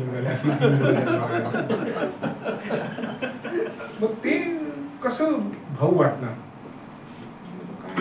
ते वाटलं पाहिजे, नाहीतर गंमत नाही. एक काम करा, 3घांनाही विक द्या कुरळ्या केस. हा बरं, कुरळे आडनाव असतं ना आपल्यामध्ये? हो असेल, कुरळे गॅरेज असं काय, कुरळे गॅरेज सुरू करा, खाली कॅमेरा त्या 3घांना दाखवा, लोकांना विश्वास बसेल. आणि खरंच ती युक्ती त्यांची सफल झाली. तो पहिला झी सिनेमाचा पहिला सिनेमा होता, त्याने तो जीवाच्या आकांताने चांगला त्याचं हे केलं होतं. तो त्या काळात खूप गाजलाही. आणि मग तिथून मग हळूहळू मी खरंच गंभीरपणे लिहायला. मग तो झाला. मग त्याच्यानंतर बरं, माझी गंमत अशी आहे ना की जे जे पहिले दिग्दर्शक होते, ज्याने पहिल्यांदा दिग्दर्शन केलं, त्या सगळ्यांना मी त्याला काहीतरी संवाद तरी लिहिली होती किंवा पटकथा तरी लिहिली. सचिता यांकुशचा पहिला सिनेमा, गौतम जोगळेकरचा पहिला सिनेमा, त्याच्यानंतर सुश्रुत भागवत म्हणून आहे त्याचे 3 सिनेमे केले, त्याचा पहिला. त्याच्यानंतर सर्वेश्वरचा पहिला सिनेमा, विशाल इनामदारचा पहिला सिनेमा, सगळ्यांचे पहिले सिनेमे मी केले. विशाल इनामदारवर मी संशय कल्लोळवरचा त्याची पण खूप गंमत आली. त्यानंतर सर्वेश परब बरोबर फार सुंदर सिनेमा केला होता, त्यांनी फार सुंदर केला होता. आणि सत्य सावित्री सत्यवान खूप चांगला होता, म्हणजे मला स्वतःलाच तो आवडला होता. पण ते तो निर्माता होता, त्याच्यावर ते आर्थिक निर्बंध आले, त्याचं सगळं खाती गोठवली, सगळं कमी पैसा तो बंद झाला एका आठवड्यात. त्याच्यानंतर मग ते काय बोलतो, एक गोटे नावाचं पात्र आहे वॉकिंगच्या कथेमध्ये, भूत भीत राहायला येतात ते, त्याच्यावरचा तो पेन घोस्ट म्हणून सिनेमा होता. आणि मला वाटलं होतं की हा सिनेमा चांगला होईल, पण वॉकिंगच्या आधीच्या कथेवर झालेला सिनेमा म्हणजे मुंबईचा जाऊ, आणि तोही फार सुंदर घेतला. त्यांचे जे वंशज आहेत म्हणजे स्वाती चांदोरकर, त्यांनी फारच मदत केली. कुठल्याही प्रकारचे ते आडेवेळे घेतले नाही. काही पैशांवरून अडवलं असं काही नाही. आता हल्ली काय होतं, लेखकांचे जे पुढचे आहेत वारस त्यांना असं वाटतं की त्यांनीच लिहिलंय सगळं, नाव फक्त त्यांचं आहे. मोठ्या मोठ्या लेखकांचे वारस आहेत त्यांना असं वाटतं की हे सगळं मी लिहिलंय, आजूबाजूला नुसती त्यांची नावं दिली त्या काळात ते मोठे व्हावेत म्हणून. पण त्यांनी कधीच त्याचं केलं नाही आणि फार सुंदर पद्धतीने ते केलं आणि मजा आली ते करताना. मग त्याच्यानंतर माझी आता मुलगीच आहे ती मानलेली, तिचं एक नाटक 2 पात्रांचं कसं करतील म्हटलं करतो ना, त्यात काय, नवीन मुलांबरोबर नेहमी काम करावं म्हणजे आपण थोडे तरुण राहतो. म्हणून मी तिच्याबरोबर केलं ते डिअर आजू. त्याच्या आधी एक नाटक केलं होतं शेवग्याच्या शेंगा, त्याला गोष्टच नव्हती त्याला, पण ते नाटक भयंकर आवडलं लोकांना. कारण त्या ह्याचं गजा एरियाचं या माध्यमावरती जो काही पकड आहे इतकं सुंदर बसवलं होतं. ती आणि स्वाती, आम्ही स्वाती कॉलेजपासूनचे आम्ही मित्र. काय हे कसं होणार म्हटलं काय माहिती, करूया आपण काय 5-50 प्रयोग होती, गंमत करू जरा ते आहे गोष्टच काय नाटकाला वाटचं होतं ना, म्हटलं पाऊण तास आहे रे, मिनिमम 2 तास पाहिजे ना, हे पाऊण तासाच्या वर नाटक नाही असे एक अलौकिक लोक आहेत त्या मराठीमध्ये. एक माणूस वाचत होता, सगळे असे बसले होते वाचता. भाऊसाहेब तुम्ही सर दादासाहेब तुम्ही चुकलात वगैरे असं मध्ये चुकत होता तो वाचताना. एक जण पाणी प्यायला म्हणून असं मागून गेला, त्याने असं बघितलं, काय झालं, कोरं वाचत होता मध्ये चुकत होता. भाऊसाहेब दादासाहेब मी तुम्हाला म्हणतो, लोकांना वाटतं की लिहिलंय म्हणून, तर त्याला हे काय सगळं इथे, अरे पण ते इथे कधी येणार आमच्या, सगळं डोक्यात होतं त्याचं. कोरं वाचून दाखवलं ते. मग ह्या मालिका वगैरे ठीक आहे, ते कलाकारांना जर कुठलीच बिलं द्यायची नाही असं ठरवलं तर एकही कलाकार मालिकेत काम करणार नाही. ते करायला लागतं, ते काही करायला लागतं. मग तुम्ही तारखा नसल्या की ज्या माणसाला चिंचपोकळीच्या बाहेर सुद्धा कोण विचारणार नाही, तो म्हणून अमेरिकेत गेलेला दाखवता की मी कुठले, मला चिंचपोकळी नाव वाटलं म्हणजे हा कसं त्यांच्या जागेवर, अरे असं कसं अमेरिकेत जाईल तो, त्याला काय बाबा विजा काय काय आहे का नाही. तर परवा कुठेतरी पाहिलं काहीतरी होतं आणि ती पोलिसात जाऊन गुप्तहेर होते. अशी कसं पोलिसात झाले, खंडात जायला लागतं, ट्रेनिंग यायला लागतं, ऑफिसर जातं दुसरे, आणि गुप्तहेर म्हणून कशी नोकरी मिळेल तुम्हाला एकदम, नाही का. आधी तुम्हाला पोलीस स्टेशनला जायला लागतं, मग वरिष्ठांच्या शिवाय खायला लागतात, मग सिग्नलला अडवल्यानंतर घरच्यांची काही डिमांड असते ती पूर्ण करायला लागते. ते सगळं आर्थिक जबाबदारी सगळी पार करून मग तुम्ही कुठेतरी काहीतरी होता असं दाखवतात मालिकेत. पण करत राहायचं काय त्याला म्हणजे. आता आपले बोर्ड नाही का बघत आपण, जीवेत शरद शतम, तो जगावासाच वाटत नाही म्हणून, पण 100 वर्ष सो असा हा प्रवास आहे माझा. नाटक. पण तुम्हाला सांगतो ना खांडेकर साहेब, मी पहिलं नाटक केलं होतं तेव्हाच जे इथे झालं होतं ना, ते पुढे 7,000 प्रयोग पण नाही झालं. किती आणीबाणीचे प्रसंग आले म्हणजे, हे काय माईक एकच आहे, आम्ही कसं काय ते असे जवळच बोलतात. मग तुमचं वाक्य असेल, तुम्ही ते वाक्य बोलून मागे जायचं, मग इकडनं असेल वाक्य बोलून जायचं, अशी पण नाटकं होतात. काही नाटकं अशी होतात की कौटुंबिक नाटक चाललेलं आहे, त्या नाटकामध्ये अचानक बाप म्हणतो देवळात वगैरे नसला, बरेच दिवस झाले नाच गाणं काय ऐकलं नाही. पण कोणतरी येते स्टेजवर नाचत असते तर नाटक सुरू होतं आणि ते असं 10:30ला सुरू होतं रात्री. ते पहाटे त्याचं हे असतं नाटक कुठलंही असं पहिल्या एसटी पर्यंत चालू राहिलं पाहिजे. ते तेंदूपत्तावाले जे लोक असतात ते त्यांना ती पहिली गाडी म्हणून कुठलंही नाटक करा. आणि मग त्याच्यामध्ये आता एकदम काही नाही, 2 एंट्री घ्यायच्या आणि रेकॉर्डेड गाणं वाजवतो. मी ठरलो बंद पडलं तर ते एकाने सांगितलं भाऊ नको भाऊ, मी थकलो. म्हणलं का अरे तिथे ते बाजूला काहीतरी भाजीचं उत्पन्न होतं, ती 3 महिने तीच भाजी खायला लागते. आम्ही तेव्हा आयला आपल्या नशिबात पडवळ बिडवळ आणि तर मिळत ना आपण, पण लोक जातात. तिथे तुम्हाला 3,000 रुपये मिळत असतील तर तिथे 6,000 रुपये मिळतात. काय एकच बरं त्यांचं. आता ते खूप पुढारले. झाडी भेटते झाडीपट्टी. म्हणजे सोमवारी 7 ते पोचायचं इथून विमानाने. सोमवार, मंगळवार, गुरुवार, शुक्रवार संध्याकाळी नाटक संपलं. शनिवार सकाळच्या विमानाने मुंबई गेलं. शनिवार रविवार घरी आलो ना पुन्हा तिथे जायचं. असं 3 महिने त्यांचं चालू असतं, त्यांचा सीझन चालू असतो. ते परत ते नाटक करायचं. काय त्याच्यात अफाट गमती असतात. बरेच लोक त्यात काम करतात, खूप मोठे लोक. हो, रमेश भाटकर, दीपक शेट्टी, खूप लोक त्यात काम करतात. म्हणलं काय अरे मजा आहे ते. बरं सगळे हे पण घेऊन बसलेले असतात. हो, बंदुका डायरेक्ट आवडलं की बारे नक्षलवादी एरिया ना सगळं. तेवढं मात्र त्या जो कॉन्ट्रॅक्टर असतो ना त्याने खात्री दिलेली असते. बाकी तिथे तुम्हाला कुठल्याही प्रकारचा त्रास होतो. तिथे एकच होतं की पोलिसाचा ड्रेस जो आहे तो विदूषकासारखा घालायचा. कारण पोलिसांवर त्यांचा जाम खून, कारण ते सगळे जी हे आहे ना नक्षलवादी त्यांचा म्हणजे डोक्यातच गेलेला आहे त्यांचा तो ड्रेस. म्हणजे नटाच्या अंगावर जरी बघितला ना तरी सांगतात तू कपडे तो वरचा हे काढ आणि पोलीस हो. उघडा पोलीस वगैरे असे. आवड म्हणून तुम्ही नाट्य क्षेत्रात आलात की काही वेगळं काही करायचं वेगळं याच्या व्यतिरिक्त असं काही मनात होतं? आवड म्हणून आता सुद्धा मी मुंबईला कंटाळलोय. इस्त्री जरी मला करता आली ना तरी गावी जाऊन मी दुकान टाकेन, पण ती मला करता येत नाही म्हणून मला मुंबईत काम करायचं. एवढा वेळ आपण जे बोलतोय तुमच्या बोलण्यातून मिमिक्री जास्त जाणवते. म्हणजे पणशीकरांपासून विनय आपटे या लोकांच्या अस्खलित आवाज तुम्ही. हा, मी त्यांच्या बरोबर राहिलोय. आता बाबा वगैरे केवढे मोठे, पण ते मला मला ते सगळे बोलतात असं कसं तू त्यांच्या खांद्यावर उड्या मारतो. आणि म्हटलं त्याने आवडतं जरासं आपल्याशी थोडं कोणी सलगिरी वागव. तुम्ही उगाच घाबरता त्याला, ते इतके काय भीतीदायक नाही आहेत. म्हटलं कोणीच नसतं असं भीतीदायक, काहीच गरज नाही भीतीदायक असायची. कारण भीतीमुळे आदर वाढत नाही ना, दरारा वाढतो. तो कधीतरी संपतो, तो संपला की त्याचा हाल कुत्रा खात नाही. तो तुमचा कायम आदर वाढला पाहिजे तुमच्याबद्दल, दरारा नाही. आणि ते आहे मजा.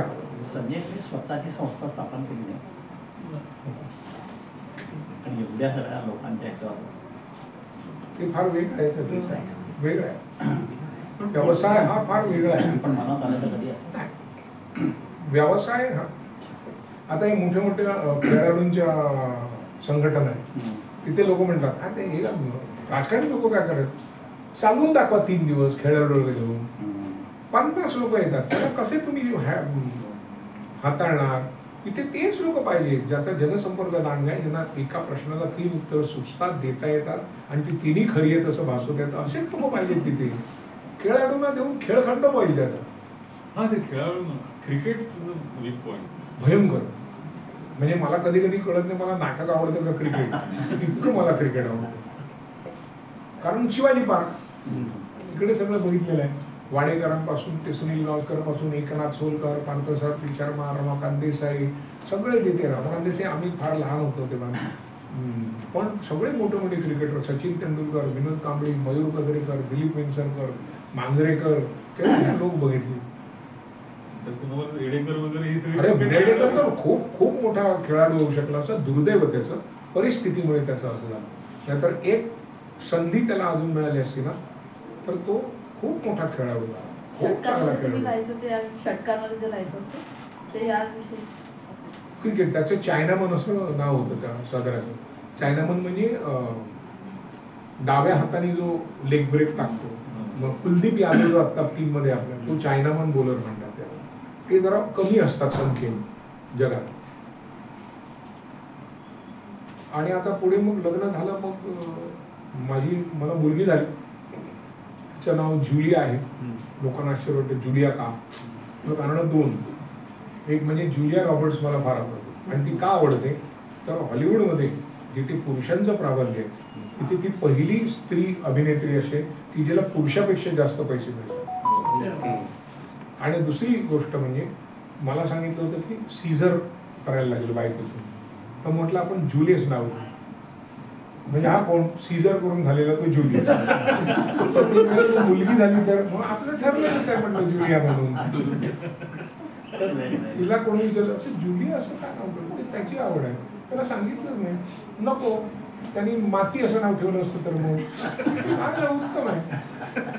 आणि तिला आता ती शिकली, मग ती सोफाया महाविद्यालयातून तिने BA केलं सायकोलॉजी. मग तिला प्राण्यांची भयंकर आवड आहे. एक दिवस ती म्हणाली मला हेमल कसाला जायचं आहे 2.5 महिने. कुठे हेमल कसा? म्हटलं no movie, no McDonald, no mall, range नाही, फक्त BSNL. हा मला जायचं आहे. मित्र होते एकदम नागपूरला, त्याला सांगितलं की म्हटलं तुमचे नंबर देतोय, तिने कधी सांगितलं तर आधी पण त्याला विमानात बसून द्या, येऊ येईल. पहिले 1-2 दिवस फोन आला, नंतर फोनही केला ना, काय नाही. डायरेक्ट निघायच्या दिवशी फोन केला, मी निघते म्हणून. ती सगळी तिथं राहिली बाबा, सगळे राहिले, व्यवस्थित राहिले. ते माडिया लोक असतात तिकडे, त्यांच्याशी ती पुस्तक घेऊन आली, ती भेटायची. मुंग्यांची चटणी पण खाल्ली एकदा तिने. म्हटलं काय मुंग्यांची चटणी खायची? अरे मस्त, थोडी आंबट तिखट लागते. हा प्रकाश बाबा आणि अनिकेत ओळखीचा होता ना माझ्या बायकोचा, त्याने तिकडे. आणि त्या नेमकं प्रकाश बाबांना बरं नव्हतं, ते पुण्याला होते. पण ती सगळं म्हणजे तिथे पहिल्या दिवशी फोटो आले, म्हणजे काय करू, ती अस्वलांना फिरायला घेऊन गेली होती, तो फोटो होता. नंतर एकदा साप चावून घेतला तिने. तर ट्रेनिंग म्हणजे चावल्यानंतर काय करायचं, तो बिनविषारी साप तिला चावला, बरंच काय काय, ती अजगराला आणि कोंबडी घालणं वगैरे बरंच काय काय. पण तिला ते पुढे काय करायचं होतं, तिला ॲनिमल सायन्स करायचं होतं. ती आता ब्रिस्बेनला असते आणि त्यांनी ॲनिमल सायन्स हे आणि वाईल्ड लाईफ बायोलॉजी मेजरिंग असं तिचं पोस्ट ग्रॅज्युएशन आहे. आणि 1 वर्ष झालं तिचं. डिसेंबरला आम्ही ते पूर्वी कधीतरी घातलेला सूट, शिवलेला सूट घालून पुन्हा एकदा कॉन्व्हर्सेशनला जाणार. ती येईल की नाही परत माहीत नाही, कारण आपल्या इथे काहीच नाही तिला. तो कोर्सच नाही आपल्याकडे. तो एक आहे तो, पण तो 1च वर्षाचा आहे, डिप्लोमा कोर्स आहे. तो फक्त गोराडवरांच्या बाबतीत आहे आणि तिला काहीतरी वेगळंच करायचं. पण ठीक आहे, समजेल. मला काही विचारायचं आहे. एकच मी आयुष्यभरात हे ठेवलंय, दिवसाचे जास्तीत जास्त तास आपण माणूस असतो, कमीत कमी तास कलाकार असतो. नाटक असेल तर 3 तास, चित्रपट असेल तर 8 तास, मालिका असेल तर 12 तास. उरलेले सगळे तास आपल्याला माणूस म्हणून जगायचं असतं. त्यामुळे जे असे करून वागणारे कलाकार असतात ते पुढे एकटे पडतात, त्यांना पुत्र कोणी विचारत नाही. पण मला एक आहे, मी कुठल्याही महाराष्ट्रातल्या कुठल्याही जिल्ह्यात गेलो, कुठले तर एक घर असं आहे की जिकडे हक्काने फोन करून मी जेवायला जाऊ. मला सुधीरभट म्हणतात, हा मी पण शिकार आहे, मी पण शिकार.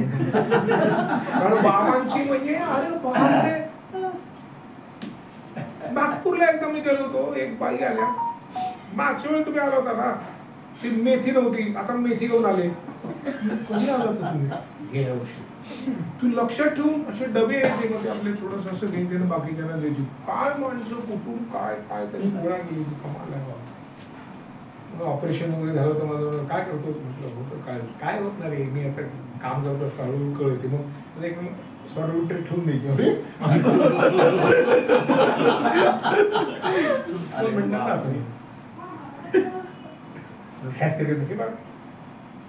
तुम्ही लखोबा लोखंड त्यांच्या आपल्याला इथे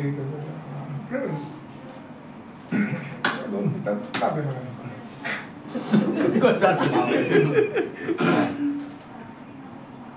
जिथे नाटक होणं शक्य नाही तिथे त्यांनी प्रयोग करून खऱ्या अर्थाने त्यांनी स्टेज केलं. हे सगळे मोहन वाघ सुद्धा किती वर्ष, मोहन तोंडवळकर मोठा मोठा. त्यांनी एकदा सांगितलं होतं मला, बाबांजवळ मी मोहन काका म्हणालो, मग नंतर मोहन शेठ म्हणाले, मोहन काका म्हणजे वाघ झाले. मग तुम्ही नाटक कसं काय गोष्ट नसलेलं नाटक निवडतो म्हणजे नाटक गोष्ट असतं का मला. म्हणजे गोष्ट असली ना की लोक त्यात गुंततात आणि ती आवडली नाही ना की नाटक पडतं. गोष्टच नसली की लोक व्यक्तिमत्वाच्या प्रेमात पडतात. आणि आपण काय नाटक बघायला जातो, मी ह्याच्यावर काय का, मी त्याच्यावर काय का, ते आपली व्यक्तिरेखा ताडून बघतात. त्यामुळे नाटकाच्या कथा नाही पाहिजे, नाटकात गोष्ट नाही पाहिजे. आणि बाकी डॉक्टर किस्से बिस्से म्हणाल तर फार असंख्य असंख्य अगणित तुझं तिरसट नट म्हणून असं हे आहे, असं बऱ्याच जणांना एक असं तिरसट नट. ना पण बरं आहे ते, बरं आहे तुम्ही असं वगैरे. परत नटाची अवस्था तीच आहे, तुम्ही सही करून हात दुखायचे, आता पोटाला पाय दुखतात, बाकी अवस्था ती तितकीच बिकट आहे सगळ्या नटांची. एक पात्री प्रयोग करण्याचा आपलं काही मी एक केला होता, बरं. 108 प्रयोग केले मी त्याचे, संजय उवाच म्हणून. पण त्याच्यामध्ये एकच काम होतं की परदेशात ते स्वस्त पडतात, मला जास्त पैसे मिळतात, म्हणून मी फक्त परदेशात प्रयोग करत होते. मला खूप प्रश्न विचारतात लोक की तुम्हाला कुठलं माध्यम आवडतं, नाटक, चित्रपट का मालिका? म्हटलं जे मला जास्त पैसे देईल ते. म्हणून कुठले मला जास्त पैसे देतात, पैसे मिळून आहेत का? फक्त नट आणि शाळा मास्तर ह्यांच्यावरच सामाजिक बांधिलकी आहे का, इतरांवर नाही? मी का पाळत पडत नाही सामाजिक बांधिलकी. मला जी मदत करायची असते मी रेग्युलर करत असतो, असते परस्ते रेग्युलर मदत करत असतो. पण मी सामाजिक बांधिलकीवाला नट असा माझ्यावर आता या वयात आरोप नको. बाकी माणूस म्हणून जगायचं मस्त छानपैकी. हो बोला. तरुण वर्गासाठी काय संदेश द्याल तुम्ही नाटक? एक तर मी संदेश देण्याएवढा मोठा नाही, माझी लायकी पण नाही, खरंच नाही, मनापासून नाही. परंतु एकच आहे, ज्या कोणाला या व्यवसायात यायचं असेल, कुठल्याही म्हणजे वर्तमानपत्राच्या व्यवसायात काय किंवा कशात आहे, जास्तीत जास्त वाचन केलं पाहिजे. वाचनाने माणूस समृद्ध होतो. वाचलेलं कधी फुकट जात नाही. संगणक आणि मेंदू याच्यात फरक आहे. वाचलेलं डिलीट होत नाही, कधीच डिलीट होत नाही. तुमची भाषा तुम्हाला सुधारायची असेल तर तुम्हाला वाचन केलं पाहिजे. एकाला 4 पर्यायी शब्द, आता आपल्याकडे संपूर्ण चुकीचा शब्द वापरतात. मी कामात खूप व्यस्त आहे म्हणून मी विचारतो मग सम कधी असतो? व्यस्त हा शब्दच नाही. मी सध्या व्यस्त आहे थोडं, नाही मी थोडा व्यग्र आहे. किंवा आमची मदत, आम्हाला मदत, सगळं हिंदीमुळे झालं. गोरखधंदा, मग मी नंतर एकदा मी असं लिहिलं होतं फेसबुकवरती की ऍक्च्युली कसं नाही येते, आपले मराठी शब्द होते ते हिंदीवाल्यांनी पळवले होते. ते मराठीतल्या लेखकांनी अथक परिश्रम करून ते पुन्हा मराठी टाकलेले हिंदी. गोरखधंदा, पर्दाफाश वगैरे. मध्यंतरी फेसबुकवर खवय्यागिरीचं हा ते किडा लॉकडाऊन मध्ये मी काय केलं होतं, काय करणार होतं, सगळे घरी बसलेले होते. तर मग मी असं टाकायचो की चटण्यांचे काय काय प्रकार कोणी कोणी खाल्लेले आहेत. आणि लोक रिकामे होते ना, त्यांना बरं वाटायचं का त्यांना लिहायला मिळतंय. म्हणजे ते एका काय म्हणतो आपण त्याला क्रिएटिव्ह याच्यामध्ये जायचं ते. आणि असे किती किती काय काय काय नव्हती. मग मी त्याची यादी करून ठेवली. मग असं मध्ये शिक्रापूर हा नगरच्या जवळचा तालुका आहे, तिथे काय बऱ्यापैकी चाललं आहे. आता कधी नगरला जायचं असेल तर मला फोन, ते शिक्रापूर हा माझ्याकडे लिहून ठेवलेला आहे. म्हणजे टोमॅटोचा काय प्रकार करता येतील, किती प्रकार लोकांनी सांगितले, भयंकर. त्याला मला ते शोधता कसं येतं कळत नाही. पण मिसळ कुठे मिळते, खूप पासून कुठपर्यंत मिसळचा तर तो केवढा चालला एपिसोड होतील. हो, आणि प्रत्येक इकडची मिसळ, तिकडची मिसळ, तिकडची मिसळ, इथली मिसळ, काय काय प्रकार, कुठे प्रकार, काय कमाल होते. आणि मजा यायची लोक. गोड धोड सगळं, शाकाहारी मांसाहारी. नंतर नुसतं ताकाचे किती प्रकार लोकांनी सांगितले, हे घालून करायचं, ते घालून करायचं. आणि छानपैकी लोकांचा वेळ जात होता. माझाही वेळ जात होता वाचण्यामध्ये. 4, 6, 7 महिने खूप धमाल. मध्ये एक असं ज्याला आपण असे मस्ती म्हणतो की गाण्यातल्या दोष, जिथे सागरा धरणी मिळते तिथे तुझी मी वाट पाहते. बाई का वेळी आहे काय? 8600 मैल लांब किनारा लांब तिथे सागरा धरणी मिळते. कुठे जाऊन शोधायचं त्यांनी? बदलापूरला मिळते, कर्नाटकला मिळते, हैदराबादला मिळते. जिथे सागरा धरणी मिळते तिथे तुझी मी वाट पाहते. किती शोधणार? अशी बरीच गाणी अशी खूप. एक प्रश्न डॉक्टर डॉक्टर काशीनाथ घाणेकर आणि डॉक्टर लागू हे 2 कलाकार होते असे त्यांच्या स्पर्धा. तुमच्या वेळेला असं काय तुमच्यामध्ये कोणाशी स्पर्धा होती? काही स्पर्धा अशी नसतेच हो. त्यांना त्यांची कामं असतात, त्यांना त्यांची कामं असतात. ते दोघं त्यांचे अभिनयामध्ये म्हणजे त्यांच्यात एक तर स्पर्धा नव्हती. कारण जेव्हा डॉक्टर लागू जेव्हा आईन भरात होते तेव्हा डॉक्टर घाणेकर सर्व गाजवून उतारायला लागले होते. त्यांची स्पर्धा कधीच नव्हती. फक्त डॉक्टर घाणेकरनी केलेले काम होतं जे पुढे डॉक्टर लागूनी केलं. रायगडाला जेव्हा जागे केली दोघांचं आपापलं महत्वाचे मुद्दे होते. दोघांमध्ये काही योग्य होतं, दोघांमध्ये काही योग्य नव्हतं. संपूर्ण निर्दोषता खुडीच नसतो. पण मला नेहमी एक प्रश्न पडला होता ज्याचा मी उत्तर देत होतो, लोकांना ते पटलं नाही, की नटसम्राट करणारा नट आणि मच्छिंद्र कांबळे याच्यामध्ये मोठा कलाकार कोण? तर म्हणजे नटसम्राट करणारा म्हटलं नाही, मच्छिंद्र कांबळे मोठा कलाकार. कारण म्हटलं त्या नटसम्राट करणाऱ्या माणसाला 0.5% पण वस्त्रहरण जमणार नाही. पण वस्त्रहरण करणाऱ्या मच्छिंद्र कांबळेला 1% तर नटसम्राट जमेल. लोकांना नाही पटायचं. पण मला पटलं तर मी ठरवलं होतं. बाकी त्यांना कशाला विचारायचं. आजची परिस्थिती बघता लोकांनी नाटकांकडे पाठ फिरवलं असं आपल्याला वाटतंय. कारण फक्त शनिवार रविवारच नाटकं चालतात. नाटकाच्या नावापासून हल्ली सगळं घालून टाकतात. घोळ आहे. हा अगदीच सवंग झालंय. नटसम्राट म्हणजे काय असेल? नाटक करत प्रेमा तुझा रंग कसा, म्हणजे प्रेमाबद्दल काय. आजकालच्या नाटकांनी नावं बघा, त्या नाटकामध्ये ते नाटक तुम्ही बघा गृहीत धरता. आता माझा बाबा येणार, असा कशाला येईल बाबा? सांग बाबा. त्याला नंतर सवंग झालाय सगळं.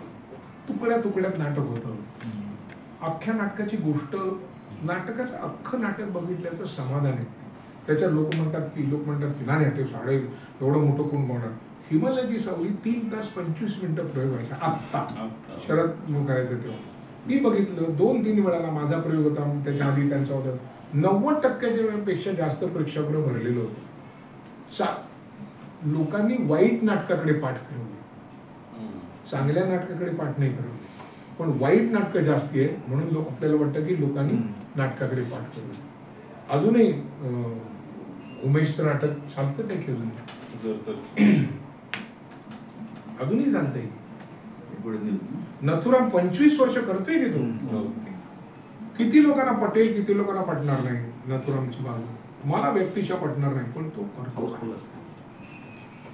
ज्या दिवसाने करतो. लोकांनी वाईट नाटकाकडे जरूर पाठ फिरवली. पूर्वी असं व्हायचं की नाटकातून लोक सिरियल मध्ये जायचे. आज उलटी परिस्थिती झाली की सिरियल मधले लोकप्रिय चेहरे नाटकामध्ये चालतात कारण नाटकं चालवायचं म्हणून. तरी चालतायत. ज्यांना काय होतं सर्वसाधारणपणे एखादा जो कलाकार एखादी कला स्त्री अभिनेत्री बनते.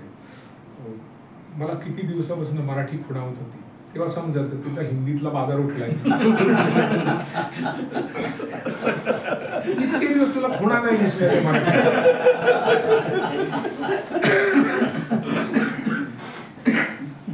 आणि त्यांच्या बरोबर तेवढे पैसे सोडून कोण येणार? शाळेत शिकलो की मराठी, आई मराठी होती की शिकलो की. बरं वापरता कुठेच येत नाही. हल्लीशी बरीचशी वर्तमानपत्र बघितली तर ती देवनागरी मराठीत असतात, देवनागरी इंग्रजीत असतात.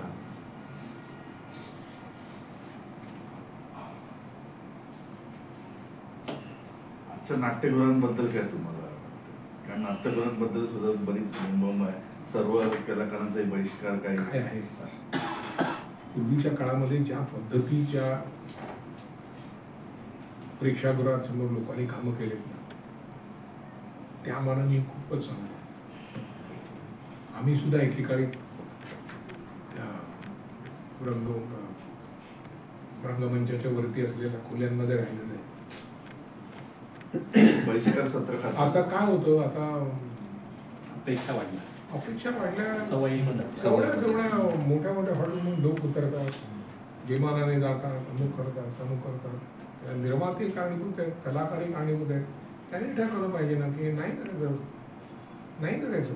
मला एक मुलगा आहे, त्याला मला 6 लाख रुपये फी असलेल्या शाळेत नाही घालता येत, मला 1 लाख रुपये असलेल्या शाळेतच घालता येतं. तर तसं मुलाला सांगायचं नाही तर त्याला 6 लाखाच्या शाळेत घालून आपल्या हातात करवंटी यायची. रंगभूमी ही कधीच सुवर्ण काळ वगैरे नव्हता. सुवर्ण काळ म्हणजे काय, सगळ्यांना भरपूर पैसे मिळत आहेत असा काळ कधीच नव्हता. कायमच ती वंचित नको, कायमच ती दुर्लक्षित राहील. बरोबर. स्वतःची एक राजकीय भूमिका तू मांडलीस एका पक्षाच्या, म्हणजे राज ठाकरे तुझा आवडता मित्र आहे, माझा मित्र आहे आणि अत्यंत आवडता माझा नेता आहे तो. आणि तो उत्तम कलाकार आहे. त्याच्यासारखी कलात्मक दृष्टी असलेली खूप कमी लोक आहेत. काकांसारखे आहेत कलाकार आणि माणूस. म्हणजे मनसेला देखील पाठिंबा तुझा असा होता आहे ना, आहे. म्हणजे मला जर कोणी दुसऱ्या पक्षाने बोलवलं प्रचार करायला याल का, मी नाही म्हणून सांगेन. तो माझा मित्र आहे आणि आहे, होता, राहील. विशेष सांगतो परत सगळ्यांना तो नकोय आणि सगळ्यांना तो हवाय. त्याच्याशिवाय चालत नाही. त्याच्या खांद्यावर बंदूक ठेवतात. बरं, तो तेवढा हुशार आहे की त्याला कळत आपल्या खांद्यावर बंदूक आहे, ती कधी त्याच बाजूला येते. पण माणूस म्हणून तो खूप चांगला आहे, खूप चांगला आहे माणूस. बरेचसे नेते असतात ना, बरेच सर्व त्यांच्याकडे जे काम करतात ना त्यांच्याकडनं कळतं की तो काय आहे. परवा एका आमदारांकडे गेलो होतो कोकणात. 4 भाऊ आहेत. ते 4 भाऊ त्या आमदारांकडे मोठे, त्याचे वडील खासदार होते, हे आमदार आहेत. ते मोठा भाऊ होता, तो जरा असा थोडा वयात जास्त वय.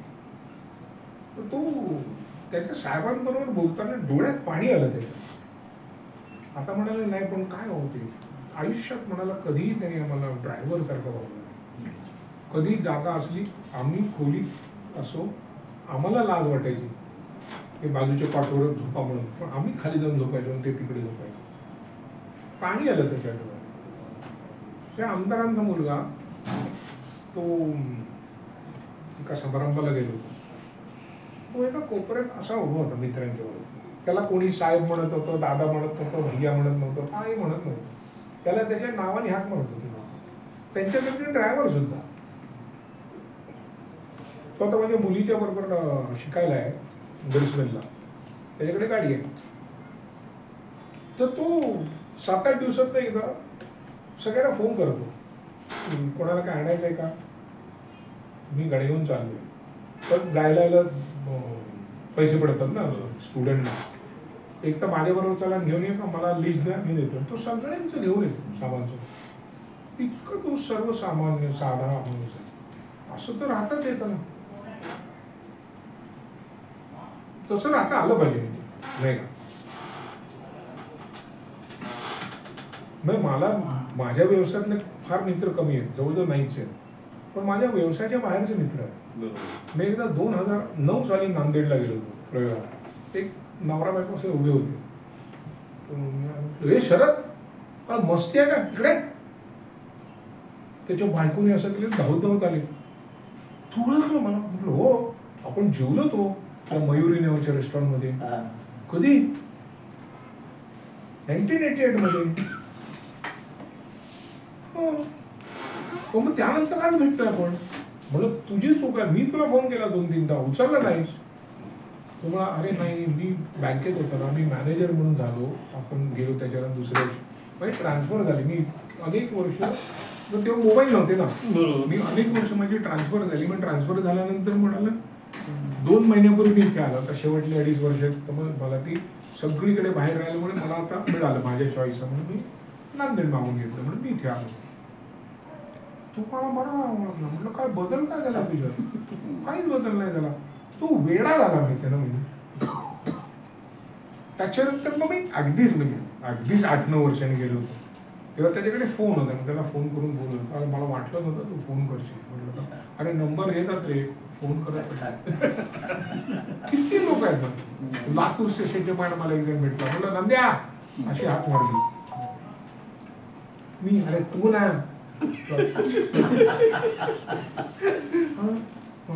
आठवत त्याला आपण त्या स्टेडियमच्या मागे माधव उपहारगृहामध्ये भेटलो होतो 91 साली. अरे याच्यात काय मी मोठा नाही, ग्रेट. एका असा मी मेकअप करत बसलो होतो. एक माणूस आला, नमस्कार, ओळखलं का? काय होतं ना साहेब, खूप लोक भेटतात, बरेच दिवसांनी भेटतात ना, चेहरा लक्षात आहे, नाव लक्षात नाही. अहो काल रात्री 2 वाजेपर्यंत मी एका पार्टीत एकत्र होतो. मी उठलो, साहेब मला माफ करा, मी चुकलो. काय सांगणार दुसरं, एवढं ओपनली पकडलं, चुकलो, मला माफ करा. बरं, मी सगळ्यात बेतलेलं आखी उत्तर दिलं की याला कोणीच काय म्हणू शकत नाही. मग तो म्हणे बरोबर आहे, माझं नाव अमुक. हा